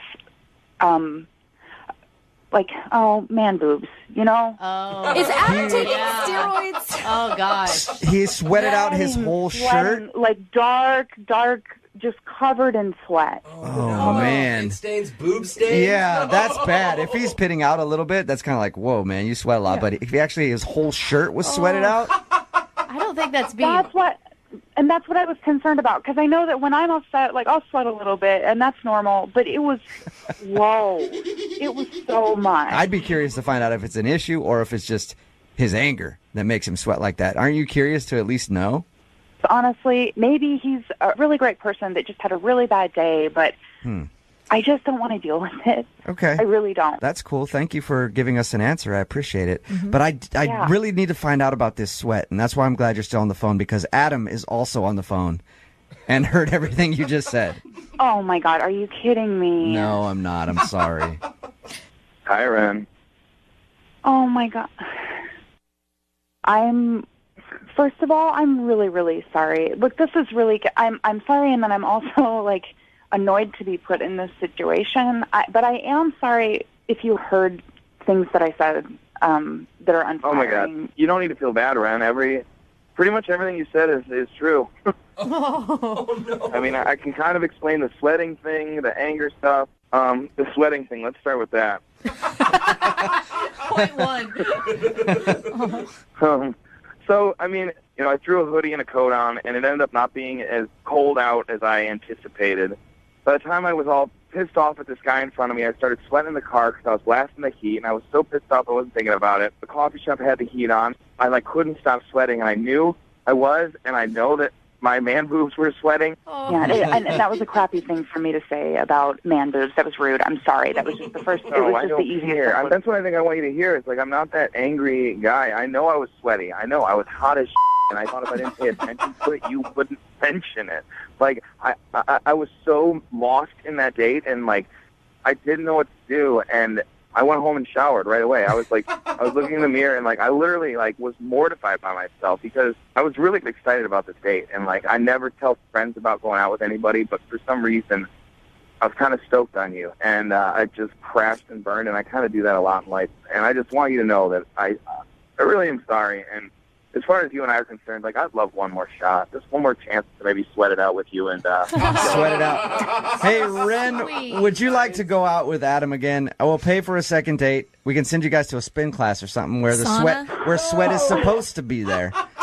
And would you maybe give him another shot to see if he's not so flustered this time? He can do a better job. Adam, I'm this is awkward, and I just want to say I appreciate you eventually being honest. I think that what I would have preferred is if you could have communicated this to me not on a radio station, because you did contact me and you didn't really ever just come out and say. I totally get it, Ren. I mean, as crazy as I was there, it's probably crazier that I ended up on the radio with you right now. But I tried calling and texting you, and, you never got back to me. And so, I felt this was my last option of how I could get a hold of you.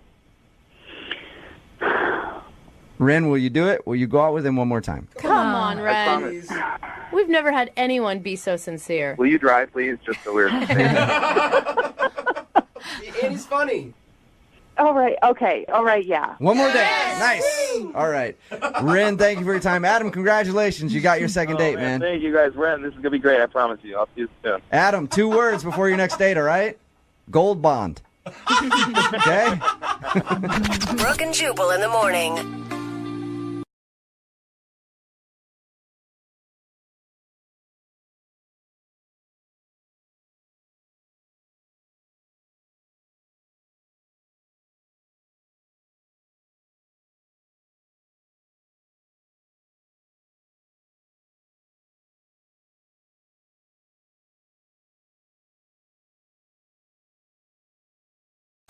Moving 92.5. Brooke and Jubal's second date update.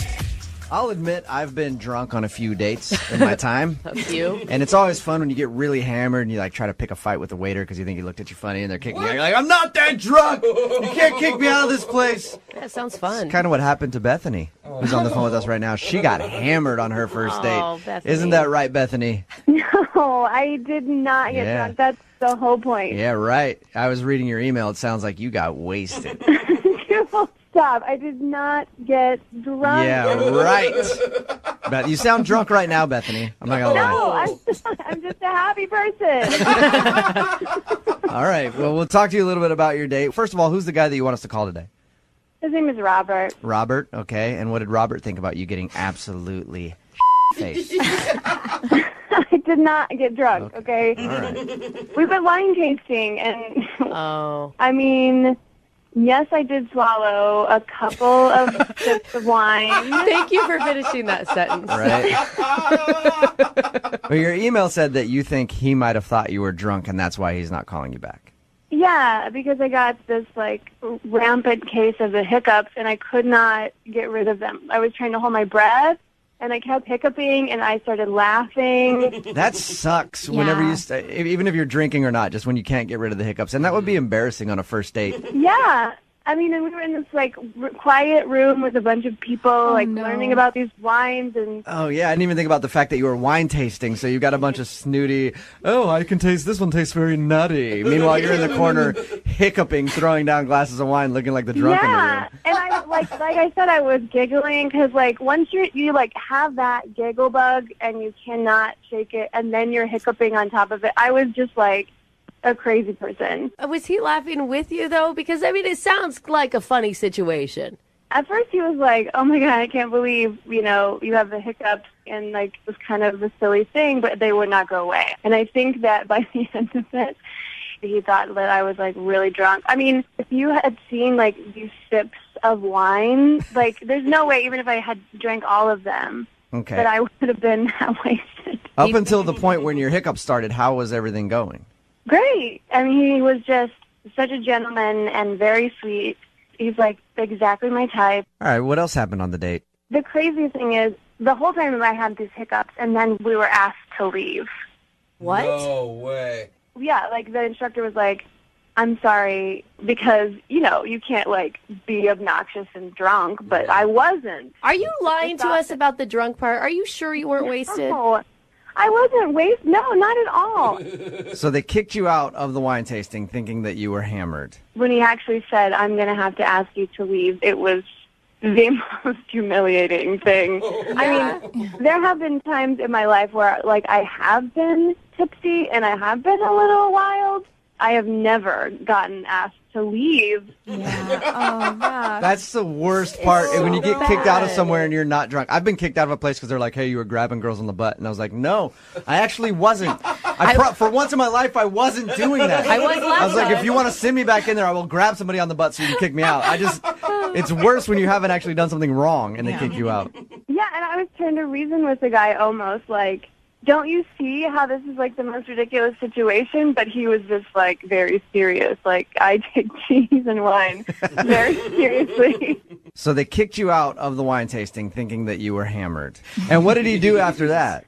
It was kind of awkward because once we left, like, I didn't have hiccups anymore. So it was like, well, we could have gone back in, but then we couldn't because they kicked us out. So he was just, like, thoroughly annoyed. And I could tell. But I was just kind of, like, trying to blow it off, like, oh, man, like, what are the chances? And how did everything end with him after your date was done? Did he say that he wanted to go out again? No, I kind of gave it this, like, oh, man, how about we, like, give it another shot, like, just trying to blow it off. But he couldn't get out of there faster. Oh. So when we get him on the phone for your second date update, do you think that he's going to be open to going on another date with you? I think if I can actually get through to him the honest truth that I was not drunk. Okay. I mean, I'm serious when I say, like, I get the hiccups. Like, if I eat spicy food, I'll get the hiccups. But it's not like, usually they'll go away. So you need our help in pointing out to him that she actually wasn't drunk. Right. Yes, please. Have you tried to explain to him since your date? I sent him a couple texts that I didn't want to look like a crazy person. And did he respond to anything? No, he didn't. You haven't heard a word from him? No, I haven't since that night, since our parting hug. All right. So he's obviously didn't like something about your date. No, he didn't. Okay. Well, play a song, come back, get him on the phone, and get your second date update, all right? Okay, great. All right, hang on. Moving 92.5. Brooke and Jubal in the mornings. Second date update. The goal of today's second date update is to call a guy and convince him that his date wasn't absolutely hammered during their first date. Bethany, you about ready to give him a call? Yes, I am. All right, here's my advice to you. Before we make the phone call, get hammered right now. Yeah. Get as drunk as you possibly can. That way, when we get him on the phone, I can be like, see, this is how she sounds drunk. She wasn't drunk on your first date. Well, don't you think that would decrease my credibility significantly? It could, but it'd be fun for me. That's all that matters. If you're just tuning in, Bethany wants us to call this guy named Robert. They met online. They went to a wine and cheese tasting. She got a fit of hiccups like halfway into the thing. And they ended up getting kicked out because the guy who was running it thought she might be drunk. And now she thinks that Robert isn't calling her back because she got hammered on their first date. So our goal is to call, get him on the phone, and convince him that you aren't a drunk mess. Are you ready to go, Bethany? I am ready. All right. It's kind of ironic how a drunk mess is calling to convince somebody else. Yeah, I know. You Takes called the one right to place. know one. If there's anybody that have had to do a lot of damage control after being drunk, it is me. So you called the right place, Bethany. All right, I'm going to dial the phone number right now, see if we can get him on the phone, and hopefully get you a second date. Great.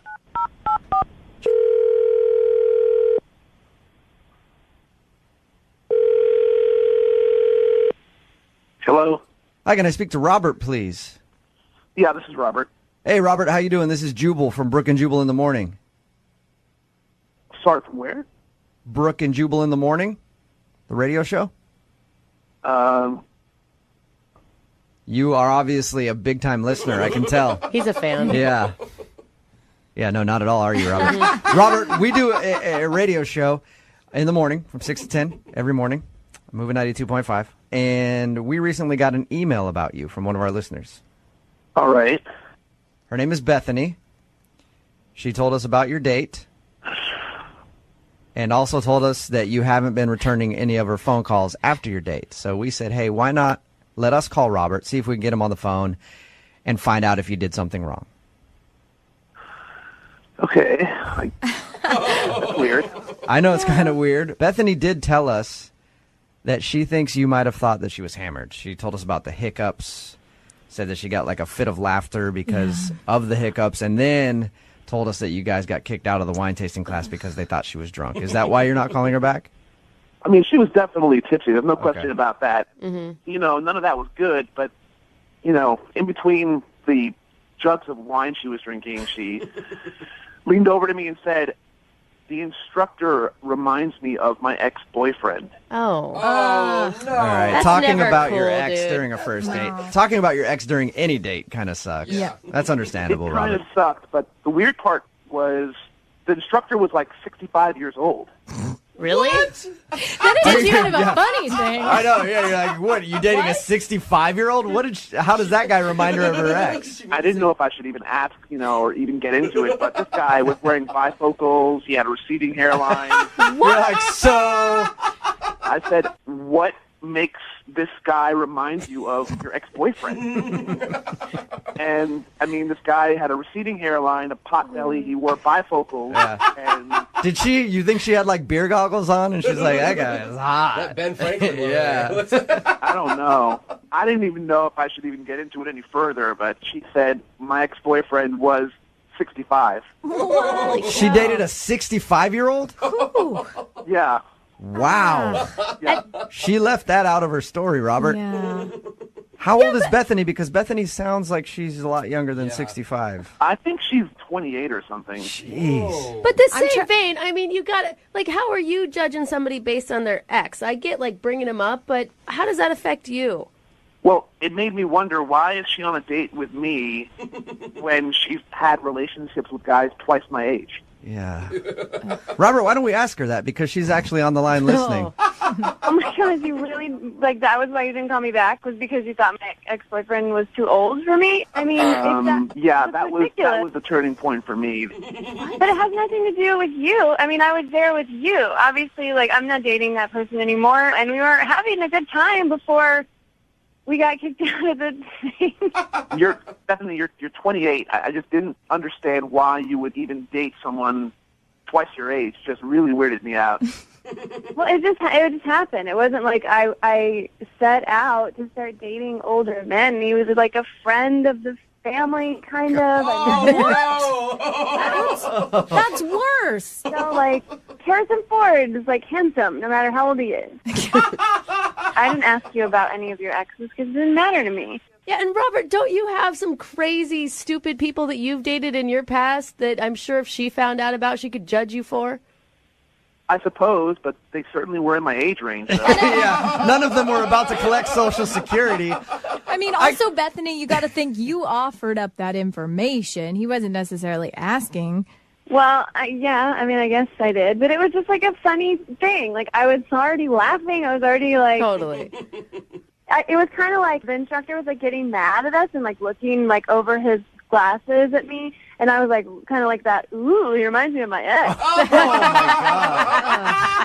God. See, that's gross. I don't want to be thinking about 65-year-old dudes with walking canes and bifocals. It wasn't like that. Like I said, he was just older, and I liked him, and I liked you. And so what's the problem? Older is, maybe 40. I mean, I can understand that. But this guy was getting near retirement age. I mean, this guy is probably playing bingo on Wednesday nights or something. I don't know. Oh, my God. I can't even. You have no idea. Age is just a number. It's just I like you. So it doesn't even matter. Look, okay, I'm sorry. I can't help how I feel. I can't go out with a girl and, every time I look at her, I'm thinking of some old guy, some crotchety old guy. So, well, that's your thing. If you're into old men, that's fine, but I choose the person. I choose the person, and besides, only old people go to wine and cheese things anyway, FYI. And have a good time, and you're being rude and judging, so you did me a favor. All right, fine by me. Good luck with your early bird specials. I'm guessing that you guys don't want to go out on a second date based on that little conversation right there, but I still have to ask. Robert, would you like to go out with Bethany on a second date? I will pay for it. No. Okay. Bethany, would you still like to go out with Robert? No, I'm going to find someone less judgy and a little more in my maturity range. Yeah. Start right now. Here, the Elks Lodge has a bunch of dudes. Oh, yeah. that you could hang out with. Brooke and Jubal in the morning.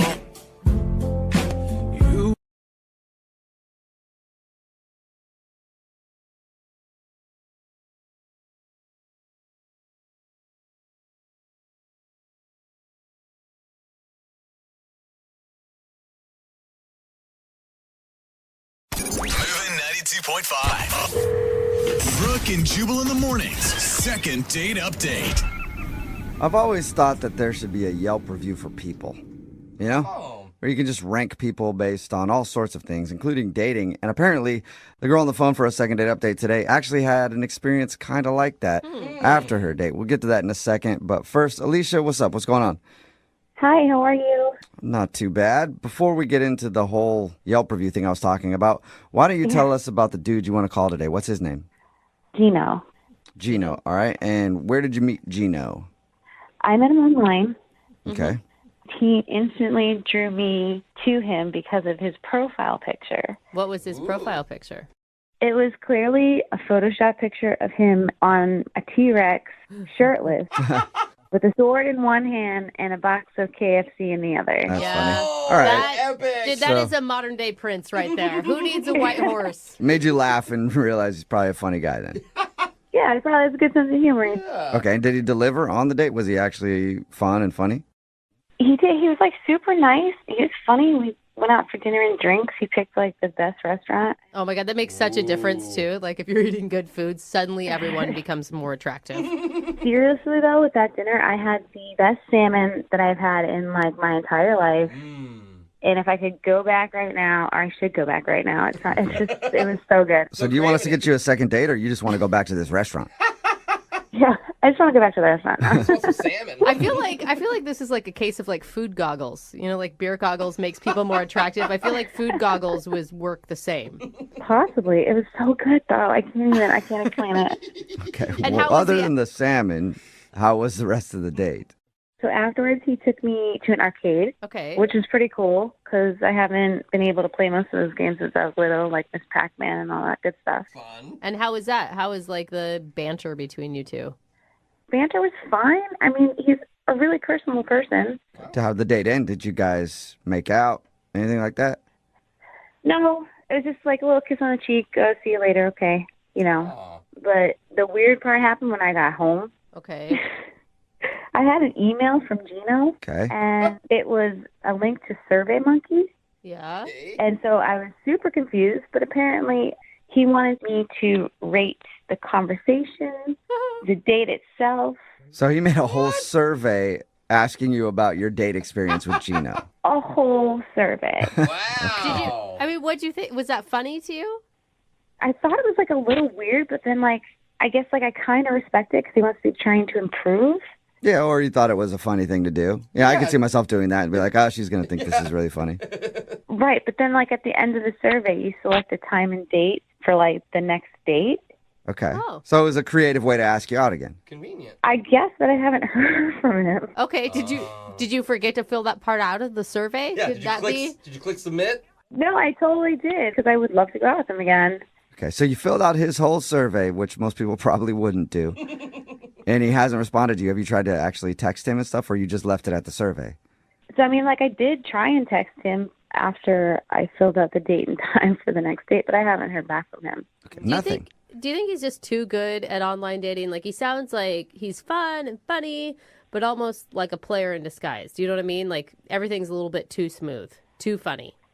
I guess he does pick great places to go, like that restaurant. Right. Well, and like his like cutesy photograph, and then the survey, And like then the arcade. maybe he's like, just fun. going through a lot of dates, and you're not on the callback list.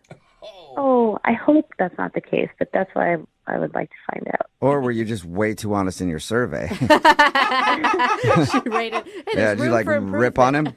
I didn't give him like a perfect review because like if I gave him 5 stars, like he would have, you know, it would have made me look desperate. Yeah, Yeah. for sure. There's that too. All right. Well, we'll play a song and then come back and call him and get your second date update, okay? Thank you. All right, hang on. Moving 92.5. Brooke and Jubal in the mornings. Second date update. If you're just tuning into today's second date update, Alicia is on the phone and she wants to call a dude named Gino. They met online. She thought he was funny. They ended up going out for dinner. Then they went to an arcade after. And when she got home, he actually sent her a survey about the date, probably as a creative way to ask her out again. She filled out the survey. It even included a time and place for them to go out again. She filled all that out, but now he's not responding to her at all, and she doesn't know why. So, speaking of surveys after a date, let's do one before the second date. Alicia, Yes, are you ready to play Who Wants a Second Date? sure. Okay. Here's your question. If you don't get a second date, are you A, going to yell at Gino? B, going to cry? C, going to yell at us? Or D, Portugal? Choose carefully, Alicia. I'm going to say D. I knew it. Portugal. I knew Wrong. she'd That do is Portugal. wrong. It's not Portugal. I know that was a tempting answer, but no, that is not Portugal. I hope this works out for you, and it's just a case of he's been too busy. I doubt it, but that's what I'm still hoping for. I'm really hoping that you guys can get a hold of him because I went through a long survey, filling out this survey for him, and I'd really just like to know why he didn't call me back. Maybe the answer is Portugal. Who knows? We'll find out. I'm going to dial his phone right now. Here we go.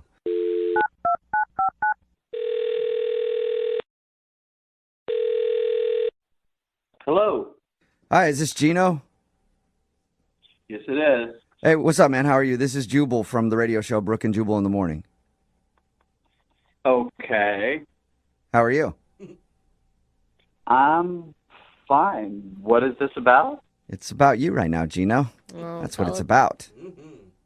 Okay. A little confused right now. Why are you guys calling me? Well, I'm calling you, Gino, because we got an email about you. Now I'm more confused. Can you explain? Sure. Her name is Alicia, and you guys went out on a date recently. Oh, wow. Okay. Okay. We do a segment on our show. It's called the Second Date Update. That's where if you go out on a date with somebody and then they blow you off, you can email us, and we'll call that person and find out why. So Alicia is wondering why you're not calling her back after she even filled out that survey you sent her. Oh, my God. Alicia told you about the survey? Yep. I actually thought it was a pretty cool idea. I think we all thought it was a pretty cool idea and like a great way to ask somebody out again. Well, this kind of like standard procedure for me, just to like not waste anybody's time. Oh, wait, you were doing it for real? It wasn't like a funny joke? Yeah, I mean, I always ask people to fill out a survey just because, like, we don't want to waste time. If we're not compatible, it just sucks to wait, like, a month or two to figure that out. I thought it was just like a flirty thing to be like, here's this survey, I'm a wacky dude, but we'll definitely go out again. You actually, like, you read over it and then decide if you want to date him again. That's correct. Wait, you're not a business, you realize. Like, going out with you isn't the same as, like, eating food at a restaurant. No, it's not. But again, it's in the interest of everybody to not waste our time, you know? So you saw something in her responses to your survey that makes you not want to call her back? Yeah, no, she's a nice girl, but definitely some red flags came up, yeah. Okay, what are some of those red flags? I mean, she didn't tell us any of the questions that were on the survey. I guess we could have asked her that, but... Yeah, no, she definitely got some answers wrong.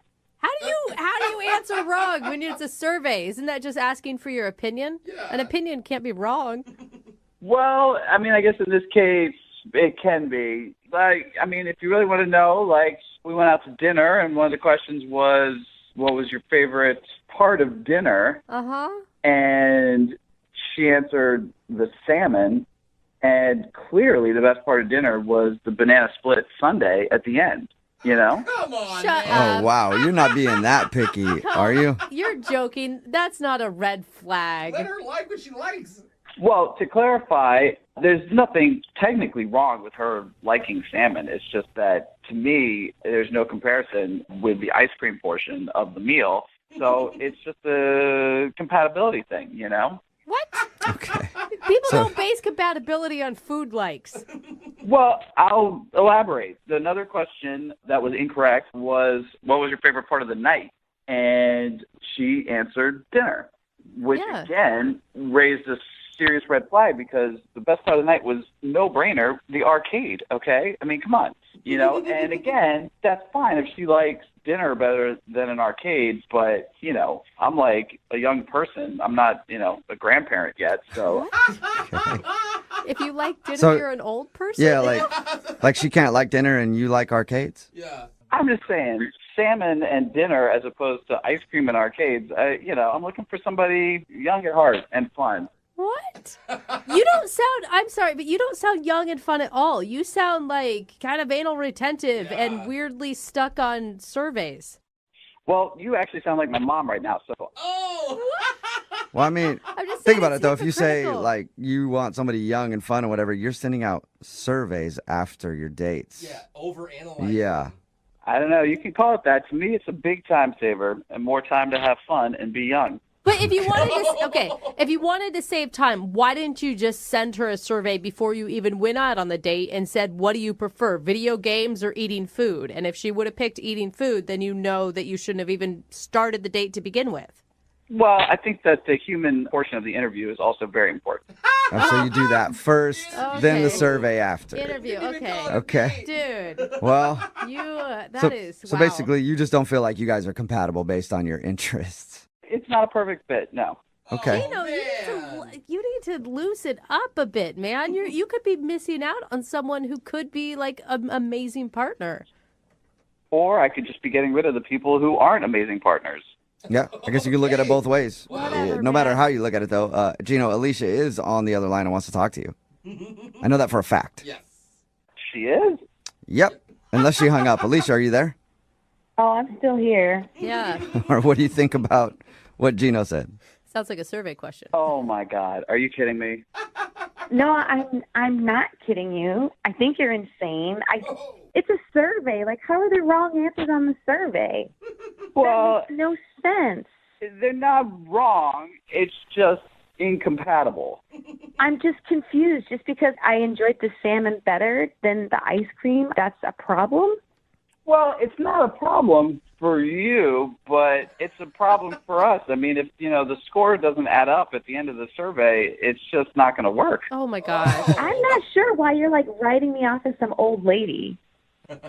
Look, Alicia, you are perfectly great, and there's nothing wrong with your answers. It's just that, I'm looking for somebody who's going to be into arcades, and that's going to be the obvious answer every time. Climbing trees, going outdoors, like pizza parties. Those are more in line with, the correct answers. It sounds like you're looking to date a child. Yeah, a child at heart, okay, who's into fun stuff. And, there's clearly an age question and requirement on there anyway. So. Oh, my God. That is so weird. Alicia, did you get a sense for this on the date? Because from his description, he was running your date as if it was almost a job interview. Yeah, I didn't feel like that at all. I mean, it is kind of like a job interview if you're interviewing to be my girlfriend. And, I think it's fair for me to, see what your qualifications are. And So you're saying that Alicia is not qualified to be your girlfriend? I'm sure she would make a great girlfriend for somebody else. Oh, my God. But not for me. Wow. Oh, my God. I just feel like, Gino, you're taking, the humanity out of dating, right? It should be about chemistry and about how you connect with somebody and your trust level with them and your comfortability. I'll keep her on file. Oh, cool. All right. We'll keep her on file. Dude, this is beyond me. I spent so much time filling out that survey, and little did I know that you were going to be judging me on the answers. You're such a jerk, dude. I don't know what to say. I mean, I don't think of it as judging. I know what you could say, Gino. What? You could say that you'll go out on a second date with Alicia. We'll pay for it. Yeah? I mean, as entertaining as that may seem, I just think that my time is better spent finding somebody who, a little bit more compatible. Wow. Well, good. I hope I actually never see you again. Oh. Makes no sense. Second interview, Yeah. huh? So no second date. No. Well, I appreciate that sentiment, Alicia, and I wish you the best of luck. And you're a great girl, and I'm sure you'll find a place that you fit in. That did sound like a job interview letdown. Brooke and Jubal in the morning.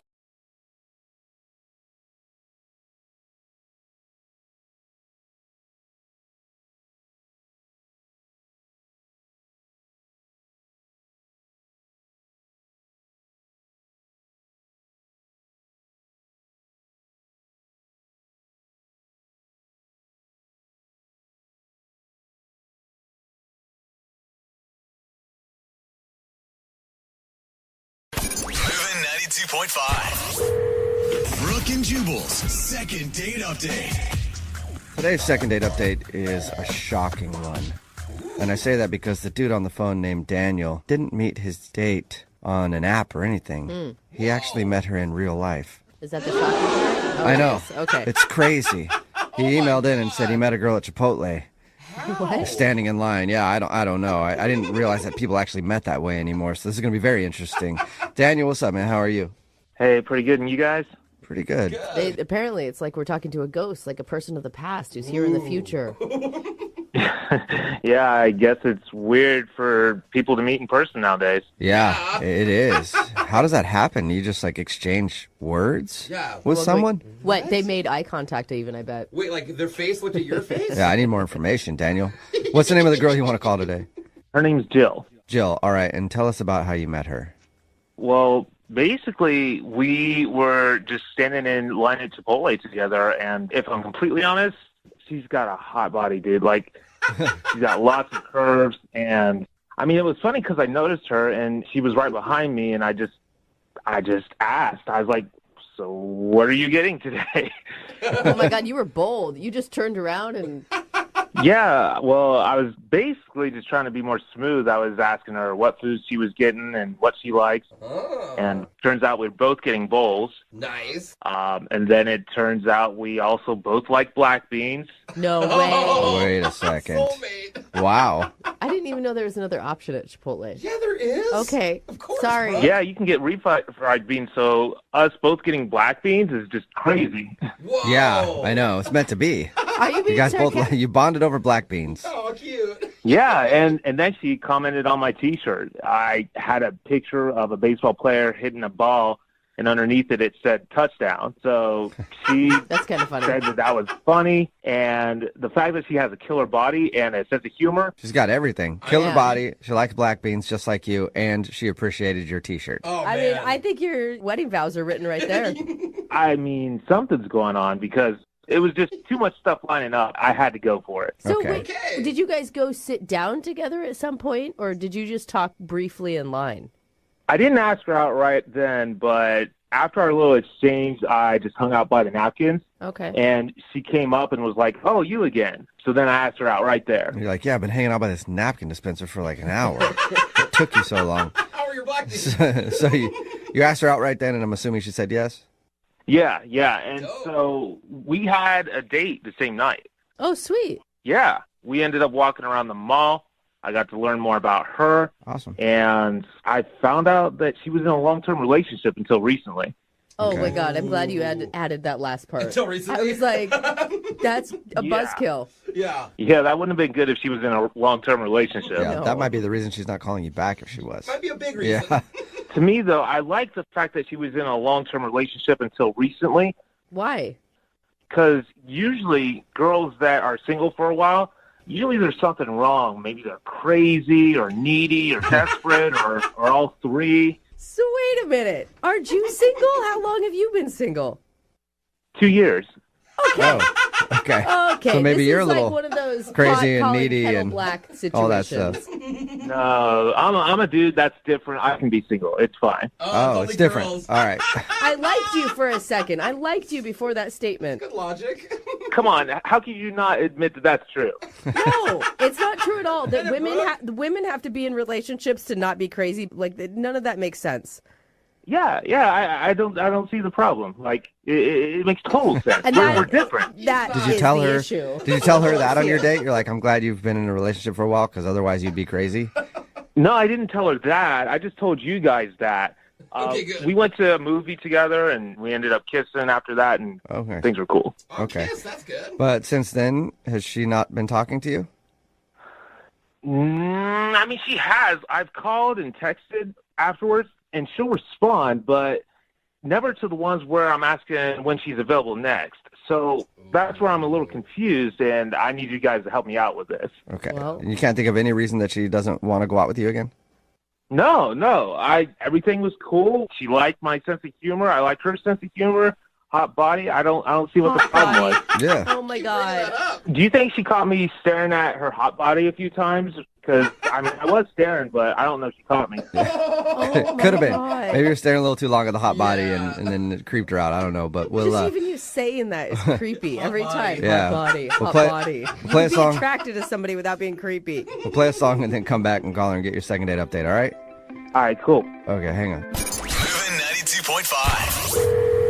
Brooke and Jubal in the mornings. Second date update. Right in the middle of a second date update, and if you're just joining us, we're about to call the perfect woman. She likes black beans. She's got a hot body.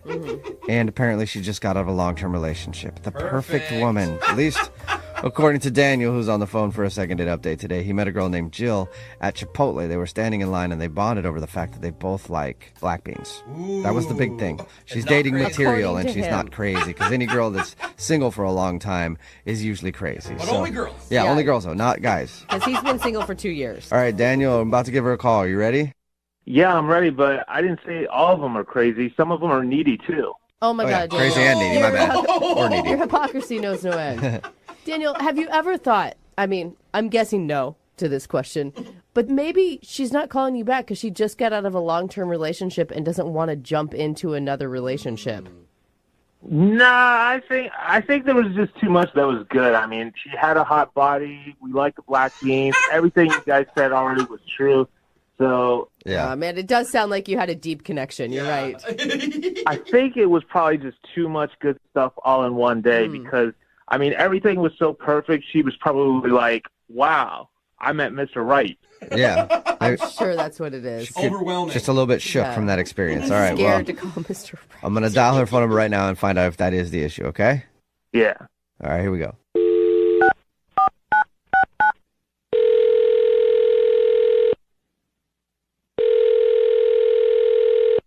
Hello, Hi, may I speak to Jill, please? this is Jill. Jill, how are you? This is Jubal from Brooke and Jubal in the morning. Hi. Hi. Do you know what that is? Do you know what Brooke and Jubal in the morning is? Well, I think it's a show. Yes, it is. All right, it's a Jill. radio show. Have you ever listened to us before? Yeah, I think so. Okay. Okay, good. It's good. It's good to like not really be sure about that. That speaks highly of us. I'm calling you today though because we got an email about you from somebody who listens to our show. Are you sure you have the right number? I'm pretty sure. We do a segment called the Second Date Update. That's where if you go out on a date with somebody and then end up not calling them back after, they can email us to get you on the phone and ask what happened. So we got an email about you from Daniel. Oh, okay. Okay. So what does he want? Well, he wants to know why you won't commit to going on another date with him. Oh. He told us about when he met you. He said that he really liked you. He thought you guys had a good connection, and he's just confused. Yeah, he seems like a really nice guy, I think, and he's pretty cute. I just, it's not really about him right now. It's about me. I know that sounds lame, but just being honest. Kind of stereotypical. He told us that you had just gotten out of a long-term relationship, and I suggested that maybe you just weren't ready to enter another one, and that's why you weren't calling him back. Yeah. I mean, it's not that. Can I just be honest? Yeah, sure. For sure. Well, I was in a long-term relationship, but my boyfriend just received a prison term, and so he's going to be locked up for, I think, 3 years. Ooh. Okay. A minimum. And so it's just making it really weird for me right now. So wait, are you single or are you still with prison guy? So when he went away, we were still together, but he said, I'll be in here a while, and he doesn't really want me to wait on him, and he wants me to be happy, which is totally the guy that he is, and I get it. Mm-hmm. And then I met Daniel the next day, and I was like, okay, well, maybe I'll see. It's a nice guy, and I don't know. Let's see, but I'm just still not sure. Okay, so you kind of still have a boyfriend. Well, I want to be open. It's just a little complicated. Mm-hmm. Yeah, Okay. I would imagine. So you did like Daniel, though. You thought he was like a good dude. It's just that you have a ex-boyfriend, sort of still boyfriend who's locked up right now. Yeah, we had a lot of fun. It was nice being, out and having fun and not thinking about all of these other crazy things. And we had a good time. Yeah. Okay, well, Jill, I also have to let you know that Daniel is actually on the other line listening and wants to talk to you. What?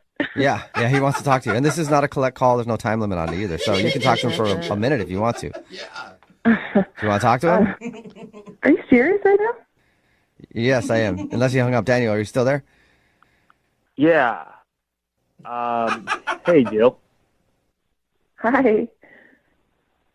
So why didn't you tell me about this before? I mean, that's a concern for me.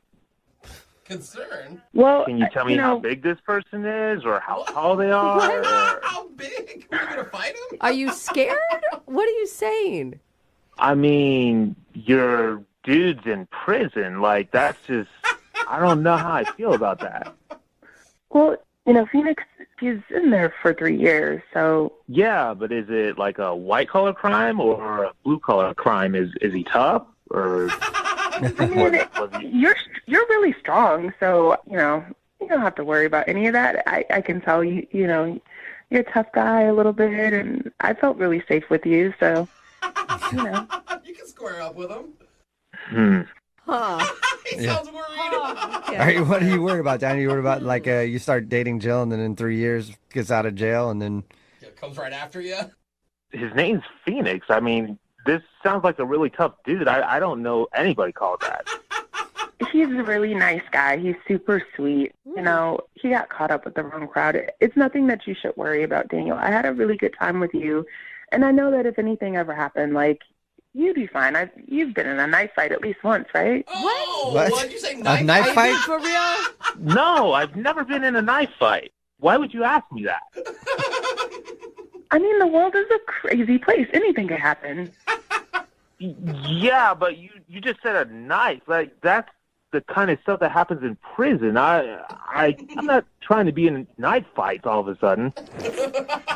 No, knife fights happen outside of prison, too. They can happen anywhere. And, you know, that's how people usually end up getting locked up in the first place. Oh. Well, now we got okay. a little Now we're maybe backstory. getting a little information on why Phoenix is locked up. Oh, dang. Jill, I can't tell if you think knife fight is a positive or a negative for Daniel. Like, what's the best answer here?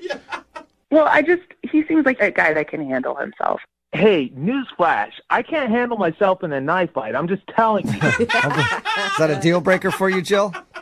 You know, no, I just think he's tougher than he thinks. Okay. Okay. You can do it, bro. Yeah. You're Well, up We for believe it? in you. Could you give me his whole name so I can Google this and do some research afterwards? I don't even know his last name. What? What are you talking about? Like, he has no last name? I'm sure he was born with the last name. It's just he never told me the whole time we were dating. He'd never used a last name. you see, we were dating for like 2 years. This guy sounds nuts. I don't know what to say. Jill, would you like to go on a second date with Daniel? We'll pay for it. He's got to bring his own knife, though. We're not paying for the knife. I would. You would? I would. Yeah. Seems like he's a little shy, but he's also like strong and, you know, just in case anything gets rough out there in the world, I feel like he could protect me. Oh, my God. Okay, Daniel? What do you think, man? You got a second date. I think he just peed himself. You know, I might have to think about it. I don't know. I don't know. Are you scared to say no, Daniel, or are you really contemplating this? Well, things have changed because there's another component to this. So I'm not saying no. I think you have a lot of good attributes. Like, your body is amazing. I just need more time to think about this. Okay. All right, Jill. Jill, does that work for you? He's going to think about it a little bit? I mean, yeah, Daniel, you could think about it, but don't wait too long. You know who's coming out soon. Yeah, don't wait 3 Don't wait years. too long because otherwise Phoenix will be out and looking for you. Yeah, I'm not so sure. I'll do I'd better go now. All right, so we'll let you go then. Bye. We'll see you later. Good luck. Man. Brooke and Jubal.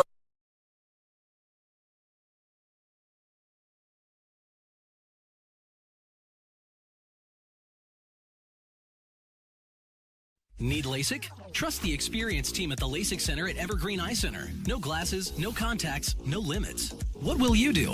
LASIK at evergreen.com. Moving 92.5. Brooke and Jubal's second date update. Everybody knows women can't resist a man that speaks more than one language. That's It's why sexy. whenever I've approached a foxy lady, I've always used this accent right here. That's not. What are you talking about? That's just Excuse me, my name is Jacques, and I'm from the south of France. that's a different South. Would y'all like a baguette? I don't understand. I got these baguettes on my bicycle. After we eat these baguettes, you can go out and watch me do some miming. I'm getting geared up to do some miming a little later on near Cannes. I don't even know that that's a Southern accent at all from any country. South of France, that's the way we speak down here. Get some sweet tea South of France. and Yeah. some champagne. All right, that's it. My top came off. You were right. I told you, it's a sexy accent. Couldn't resist. And on the phone right now is Catherine, and apparently the dude that she met can speak another language as well. What's up, Catherine? How are you? Hey. Hey. Good, how are you? Good. It says that you met the guy you want to call today at a Spanish class. Yeah, we were both taking a Spanish night class, and his name's Grady. So he can speak Spanish, I'm guessing? I would say he is learning to speak Spanish. Oh, okay, so he's not really attempting- actually that good. Attempting at it. But that's good. That's a great way to meet somebody. But yeah, we met in class.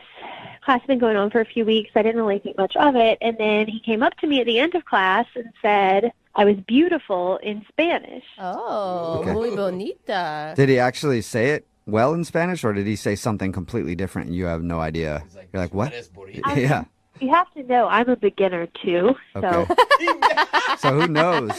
He could have said anything to you, and then he's like, "That was you're beautiful." I said you're beautiful. He tried. Yeah, he attempted it. That's really sweet. yeah, we had been working on adjectives that day, and so it was sweet. Okay. And did he ask you out right afterwards, or? Yeah, he asked if I wanted to get a bite to eat, and I was like, yeah, that'd be nice. And then he suggested we go to a Mexican restaurant in a shopping center nearby so he could keep practicing his Spanish. You're like, hey, let's go learn some more Spanish. Let's go to Chipotle in the mall. Yeah. He like stuck with his theme maybe a little too hard. Yeah, and you know how people like at restaurants, if they speak the language, instead of being like, I'll have the bruschetta, they'll be like, I'll have the bruschetta. Oh yeah, I know. When people do that all the time. I hate that. Yeah. And he was like trying so hard, but it was really endearing. It was really cute. And we ordered, and then we just had a normal talk. Okay. Oh, good. Then He you didn't dropped the try Spanish to stuff. continue the Spanish. No. It was just to like order, which was sweet. And then just had a really good time chatting. I think he's really funny. I think he's genuine. You know, he just keeps it real physically. I mean, he's definitely attractive. Okay. It was fun. And I think he liked me too because he wanted to continue the date. And so we walked around. And, Where'd you walk? You know, we were in a shopping center. Oh. So we just went in a few little stores. I picture you at like a really bad chain Mexican restaurant, and so you're just walking around a parking lot. Okay, so you went into the mall. No, it was like a cute Mexican restaurant and a cute shopping center Okay. with fun stores. But that's awesome. What was your interaction like when you guys were walking around? It was great. You know, we were very bantery, you know, joking with each other. And he bought me this hat that I liked. It wasn't super expensive, but it was a hat I was looking at. And he was like, oh, it looks great on you. And he bought it for me, which was so That's cool. sweet. that would make me such a think good sign. that he likes you. Yeah. I think so. But then he walked me to my car. Uh-huh. And he gave me a hug, which was like, really, a hug? And then he thanked me for a great time, which was gentlemanly. And he hasn't contacted me since, and it's been a week. And you guys are done with your Spanish class at this point? No, we're still in class, but he didn't show up.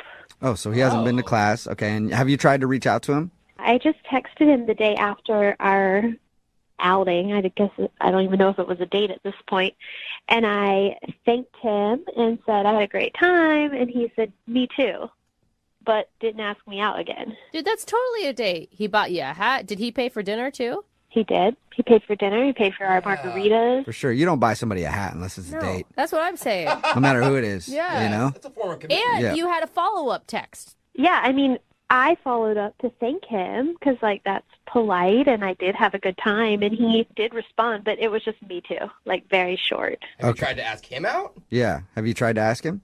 No, we've only been out once. It's not time for that yet. Okay. Well, Maybe so some- you're like, okay, I don't want to risk asking him out. I don't want to ask him out. I'll just call you guys to ask him out. Yeah, that makes perfect sense. I think you made the right decision. So we'll Not play a this one. song, come back, and get your second date update, all right?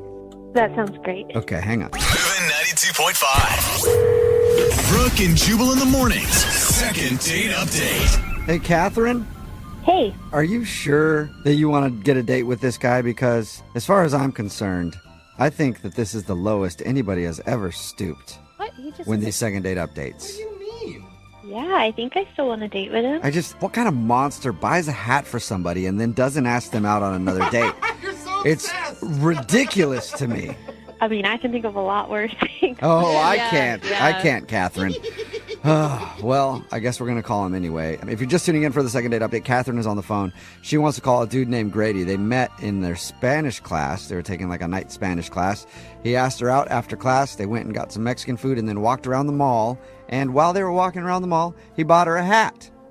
But hasn't asked her out on another date. You are disgusted. Ugh, Yeah. ridiculous. I mean, I finally found your line, and Yeah. this guy's crossed This it. is it. Catherine, why do you think he's not calling you back? I truly have no idea. I mean, I've run through every scenario in my head, and I kind of starting to wonder if he just feels insecure because I'm better at Spanish. Oh, Maybe. Okay. I mean, he is avoiding Spanish class altogether, it sounds like, this week as well. So that's not a bad theory. It could be. I'm really anxious. All right. right. Well, I'll call him right now, see if we can get him on the phone and get your answer, okay? Okay. All right, here we go.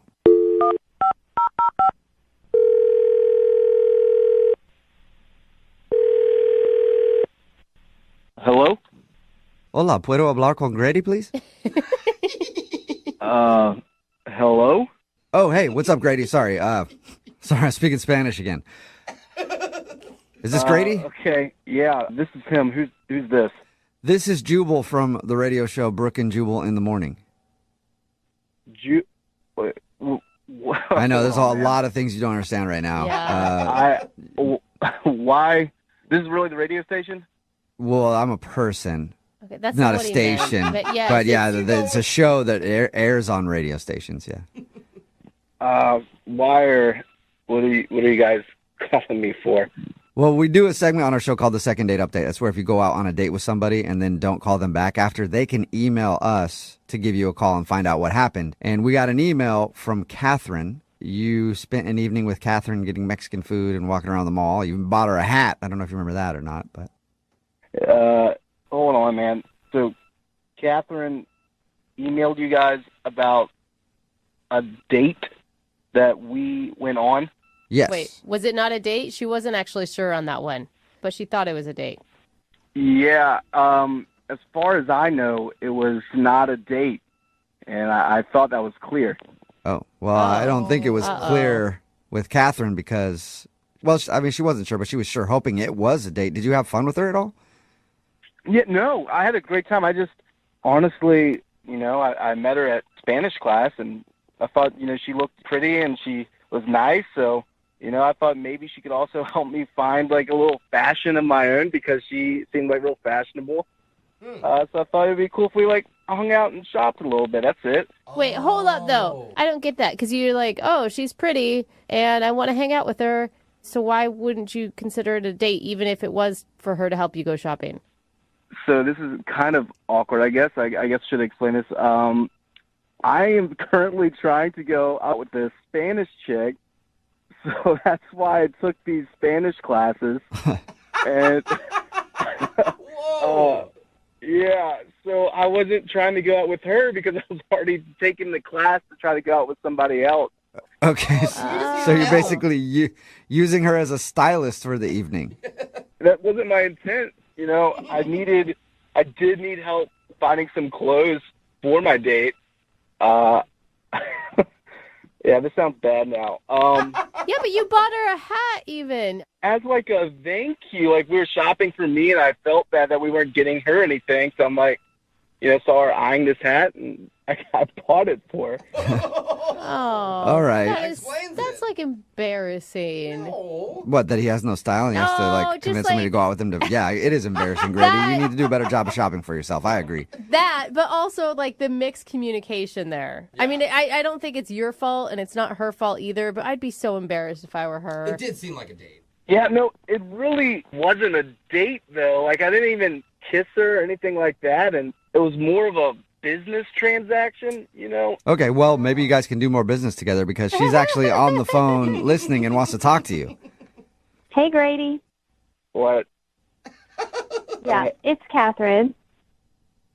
Hey, this is awkward. Why it is awkward. Why are you calling a radio station or emailing them about a date? I really didn't think we were on a date at all. You took me to dinner after telling me I was beautiful. Unless you meant to say something else and your Spanish is just so bad that you messed up, which is possible, let's be real. Mm-hmm. But you said I was beautiful. You took me on a date to dinner and drinks, and you bought me a hat. And wait, you never I didn't take you on a date. I didn't take you on a date. So did you mean to say, oh, that Spanish girl in our Spanish class is beautiful or something, and you said I was beautiful, or because it was... No, I mean, I gave you a compliment. It was a compliment. Like, you are beautiful, and so, I give you a compliment. I give friends compliments all the time. It's misleading when you don't tell me why we're hanging out, when you're using me so that you can hang out with another girl. Well, honestly, Catherine, I thought it'd be awkward if I approached you and was like, hey, need some help finding some style. I barely knew you. I mean, probably it's more awkward now, come to think of it. Right. But, I just thought it'd be awkward do if you I not did have that. any other friends that you know better that you could have asked for help? Honestly, I do have friends, but nobody that dresses as nice as you. Like, every time I went to Spanish class, you looked so amazing. So I thought, like, who better to help me out than you? I'm trying to figure out if I'd be offended if I were you, Catherine. I mean, he's really complimenting you a lot, but doesn't want to go on a date with you, though. I'm not offended if he thinks I have good style. I'm offended by the fact that he was manipulative and is trying to act like he wasn't. Yeah, because that's what it sounds like to me, too, and that you're not owning up to it. But he was at least being nice. But he wasn't being honest, and that's the key. And he was using, she obviously liked him, and he knew that, and you were taking advantage of that. Well, I didn't know that she thought it was a date. So, I thought we were just hanging out like friends in Spanish class having a good time. I disagree because we weren't friends. It was our first time hanging out. You paid for everything, and it felt like a date. Oh, yeah, you did pay for everything, too. Yeah, see? I told you guys it was a thank you for her helping me shop. That I didn't, like I said, I didn't kiss her or anything. I didn't, seal the deal afterwards. I don't know. What do you guys want? There's plenty of dates that don't end in a kiss. I just think that you should say, I'm sorry for not being more forthright. Why would I apologize, though? You don't tell, people, everything on the first date. You know what I mean? It's not like, I'm going to go up to her and be like, oh, I have STDs from other relationships or anything like that. I don't think anything open like that to her on the first date. Well, that's where you're wrong, Grady. I always disclose all my STDs before any date. Always. And I think more people should do that as well. That is a good And you point, find better Jubal. matches that way, too. It's like, oh, you got one I don't have. Well, I got one you don't have. It's like trading cards. But now you're describing it as a date. So now I'm even more confused. I don't see why you guys think that it was a date, because it wasn't a date at all. It was just two friends hanging out having a good time. Well, how about this? I think you guys should go out. Grady, would you like to go on a second date with Catherine? We'll pay for it. A date. Yeah, like an actual date. Well, this is more awkward because that Spanish chick didn't actually work out. It turns out she had a boyfriend, so I would be okay with going on a date. Okay. Well, Catherine, what do you think? It went from not being on a date and helping him shop for clothes to now he's willing to date you. You interested? At least he's not a player. No, thank you. Yeah. Now you don't No, want to I mean, date. here's Catherine, you just called a radio station to talk about our first date. So why don't we actually make the first date a thing and just go out and do this? I agree. Yeah. If you wanted to Miscommunication. date the whole time, why weren't you more nice and open to hearing what she had to say? I didn't want to date back then because I was interested in somebody else. But since that somebody else just rejected me, I'm interested in Catherine. There you go, yeah, Catherine. A big pity date for you if you want it. And he is a romantic, Catherine. I cannot believe this is happening. I know. Yeah. You're getting asked out on a date right now. I can't believe it don't either. think that's what she meant. We're all happy for you. I'm truly not interested. Yeah. No? Okay. At least you got your answer there, Catherine. And Grady, thank you for your time. Sorry the Spanish chick turned you down. Yeah, and I guess I will be seeing Catherine in Spanish class next week. So this will be fun. Adios. Brooke and Jubal in the morning. Text message in at 78592 that says, Catherine sounds so sweet and loving and caring. The guy was a total a-hole. I'm glad she decided not to go out with him again. She deserves so much better. Wow, that is a very thorough text. I'm assuming it's going to be followed up with, by the way, can you give her my number? It's Brooke and Jubal in the morning talking about today's second date update. If you missed it, Catherine wanted to call a dude named Grady. They met in a night Spanish class. Grady actually asked her out to dinner, and afterwards they walked around shopping a little bit, and he even bought her a hat that she liked. But after that, he didn't ask her on another date. Yeah. And she was wondering why. Like, who buys somebody a hat and then doesn't ask him out? I know I'm still on that, hung but up on the it made me hat. so angry, I don't right? think it's just the hat, but okay. Well, we called Grady, and he revealed that the only reason that he wanted to hang out with her was to get some fashion advice on new clothes because he wanted to impress a different girl. Yeah. And he says Catherine had great style, and he thought maybe she could help him. Yeah. But he never told her that.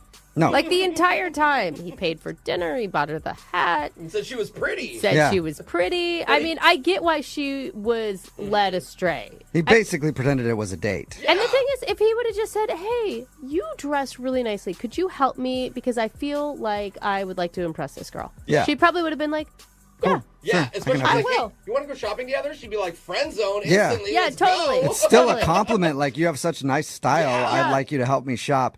In the end, it did get a little weird because Grady told us that different girl turned him down. And then he was like, but I'll go out with you now, Catherine. Yeah. Yeah, after I said all those things. She said no. Remember, if you want a second date update, just email the show and we'll call the person who didn't call you back. Moving 92.5.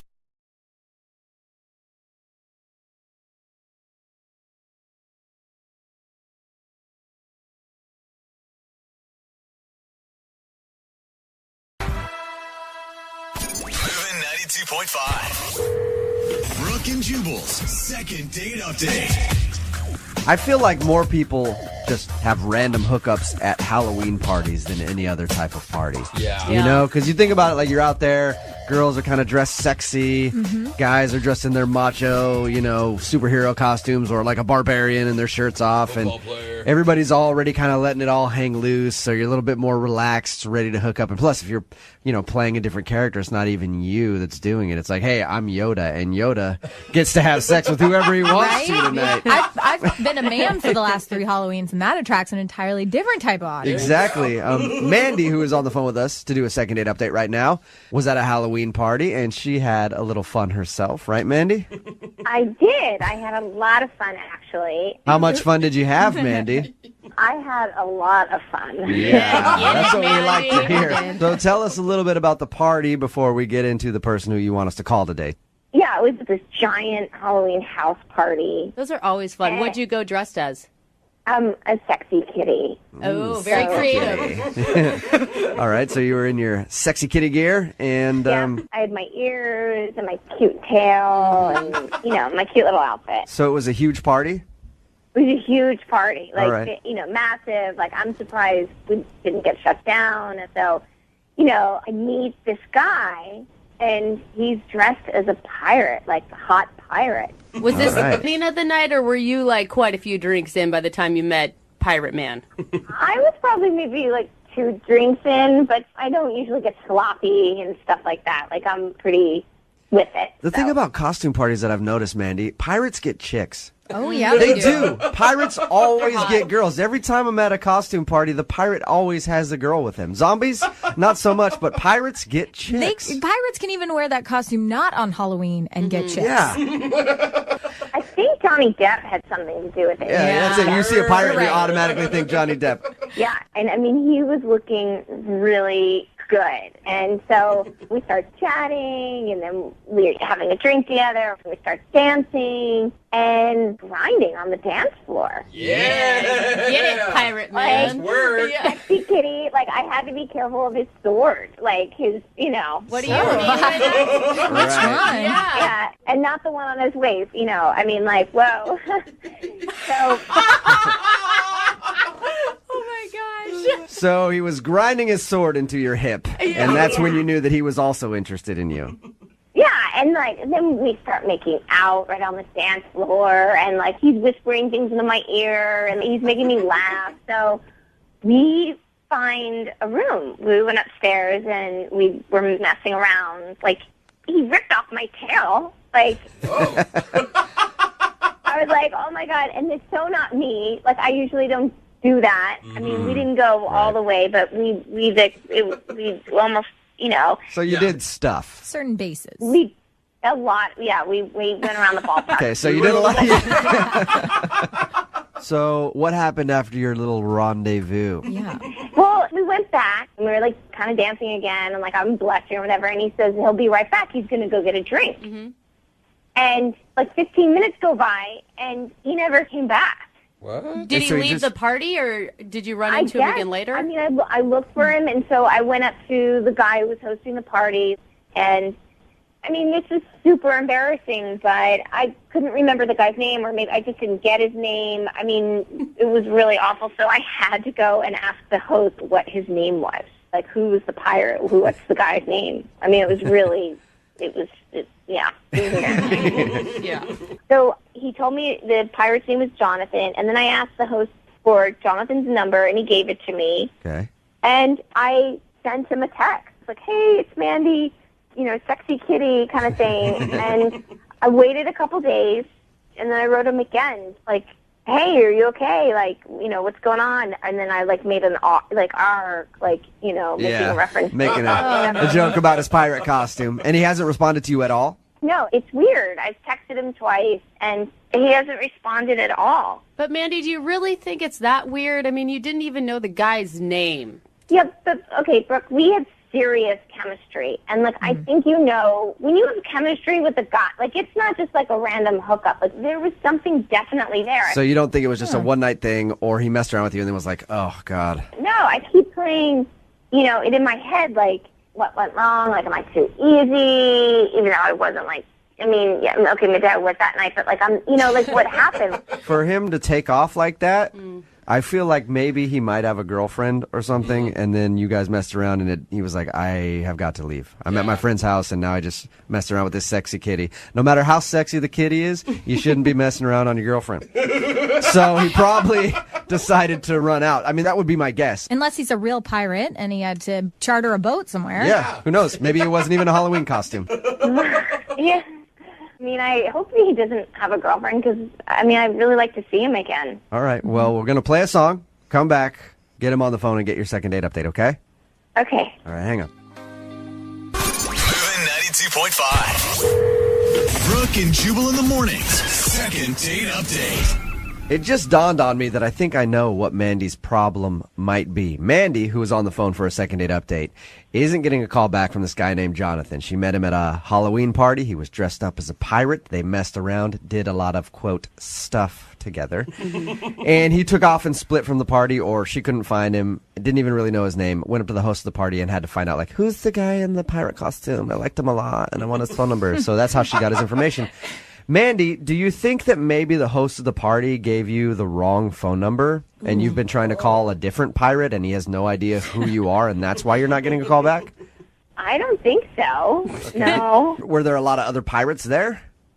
I think I saw one other pirate, but I specified the hot pirate. All right. Well, in that case, if you specified the hot pirate, do you think that maybe the host of the party, your friend, thought that he was hot and didn't want to give you the right number and the right contact info because he wants to get a piece of that pirate? Do you think that's a possibility?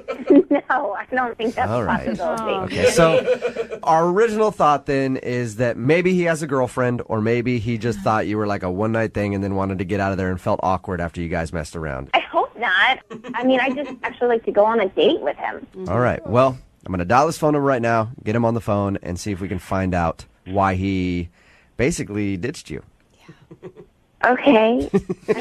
Sorry to put it that way, but that's what he did. All right, I'm gonna dial the phone number right now. Okay. Okay.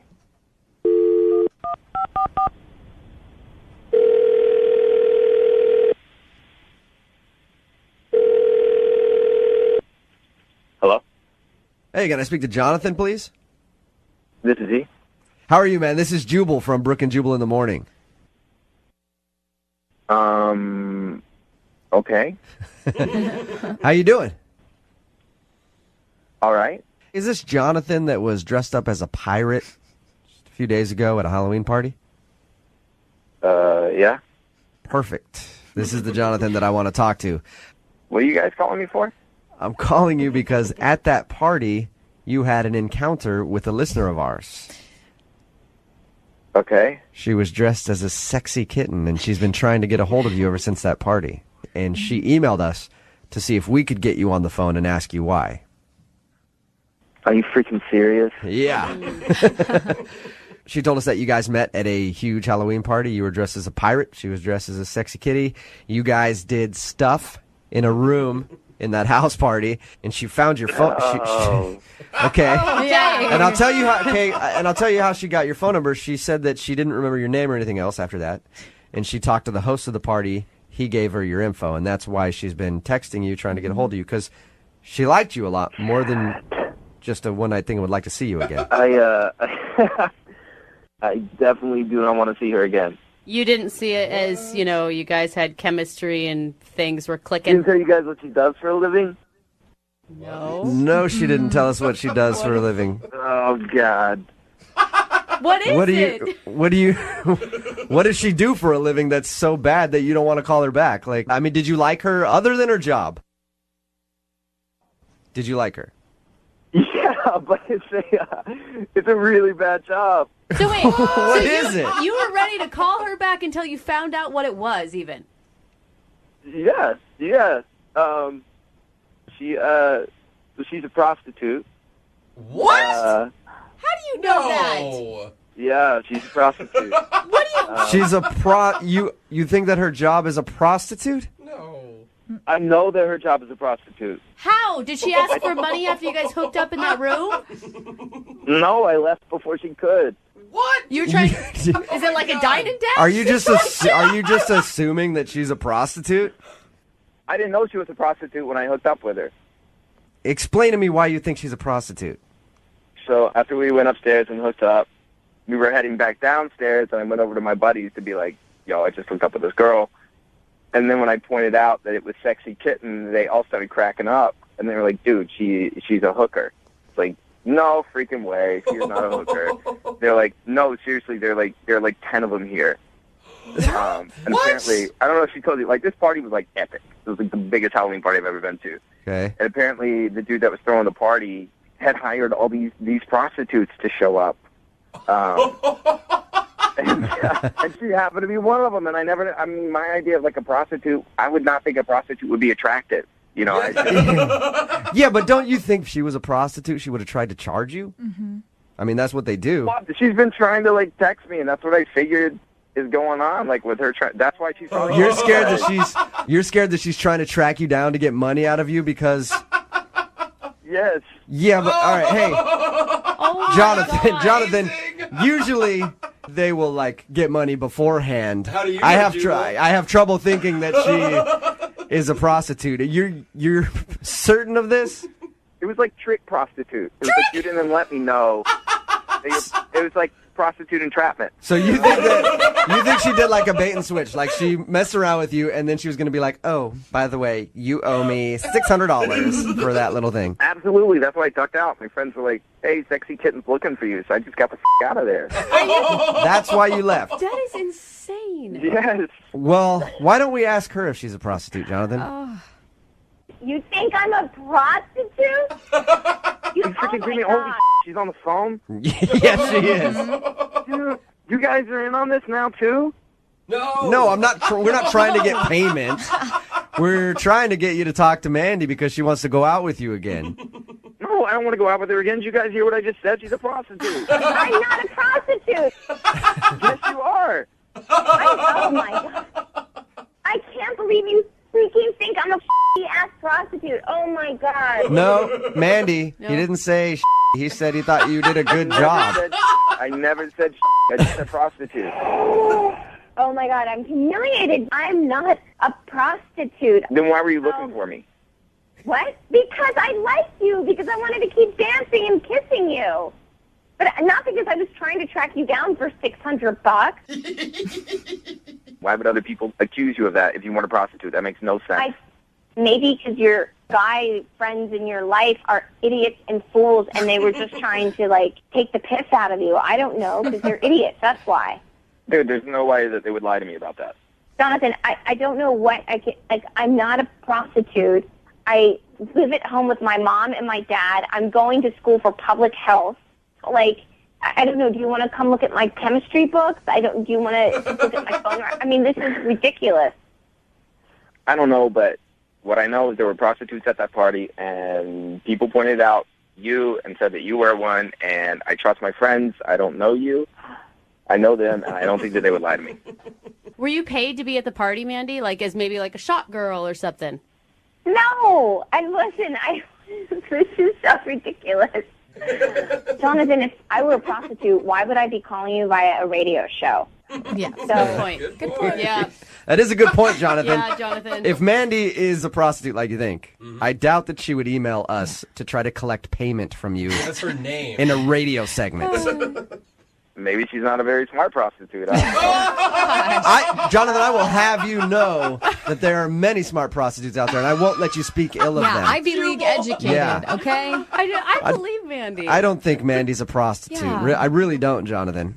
Yeah, I mean, this sucks that you think that I'm a prostitute. I mean, I don't know what to say. I think maybe why don't you try going out with me, and I think you can judge for yourself. Yeah. Can you imagine the story of your guys' first date? I thought she was a hooker. I don't know. I mean, like, you don't sound like a prostitute. You know what? Yeah, I agree, because, prostitutes, they have that tone to their voice, that prostitutone Inflection. in their voice. And you can tell just by listening It's to them. raspy. Yeah, it's a raspy thing that they have, and Mandy doesn't have that. Jonathan, would you go out on a second date with Mandy? We will pay for it. The only person that will be spending any money on this will be me. And I won't give you a bill for whatever, $600. I don't know. I don't even know what the rate is. It's anywhere from 60 to then it can just go up from there. Okay, anyway, Jubal, Mandy. we don't need to be schooled in the cost of prostitution. Jonathan, will you go out with Mandy again? We will pay for it. Yeah, let's do it. You'll do it? That's good. All right, Mandy, Yeah, I'll do it. you still want to go out with Jonathan even though he called you a prostitute? I know. I'm kind of like now thinking about this. I know I probably shouldn't after all the things that he's just said and accused me of. But yeah, no, I want to. I really like this guy. Why? I mean, yeah. All right, well, there you go. Successful second date. Congratulations, Mandy. Thanks. Thank you. And I think that probably is just a very genius way of collecting payment. Good job. Brooke and Jubal in the morning.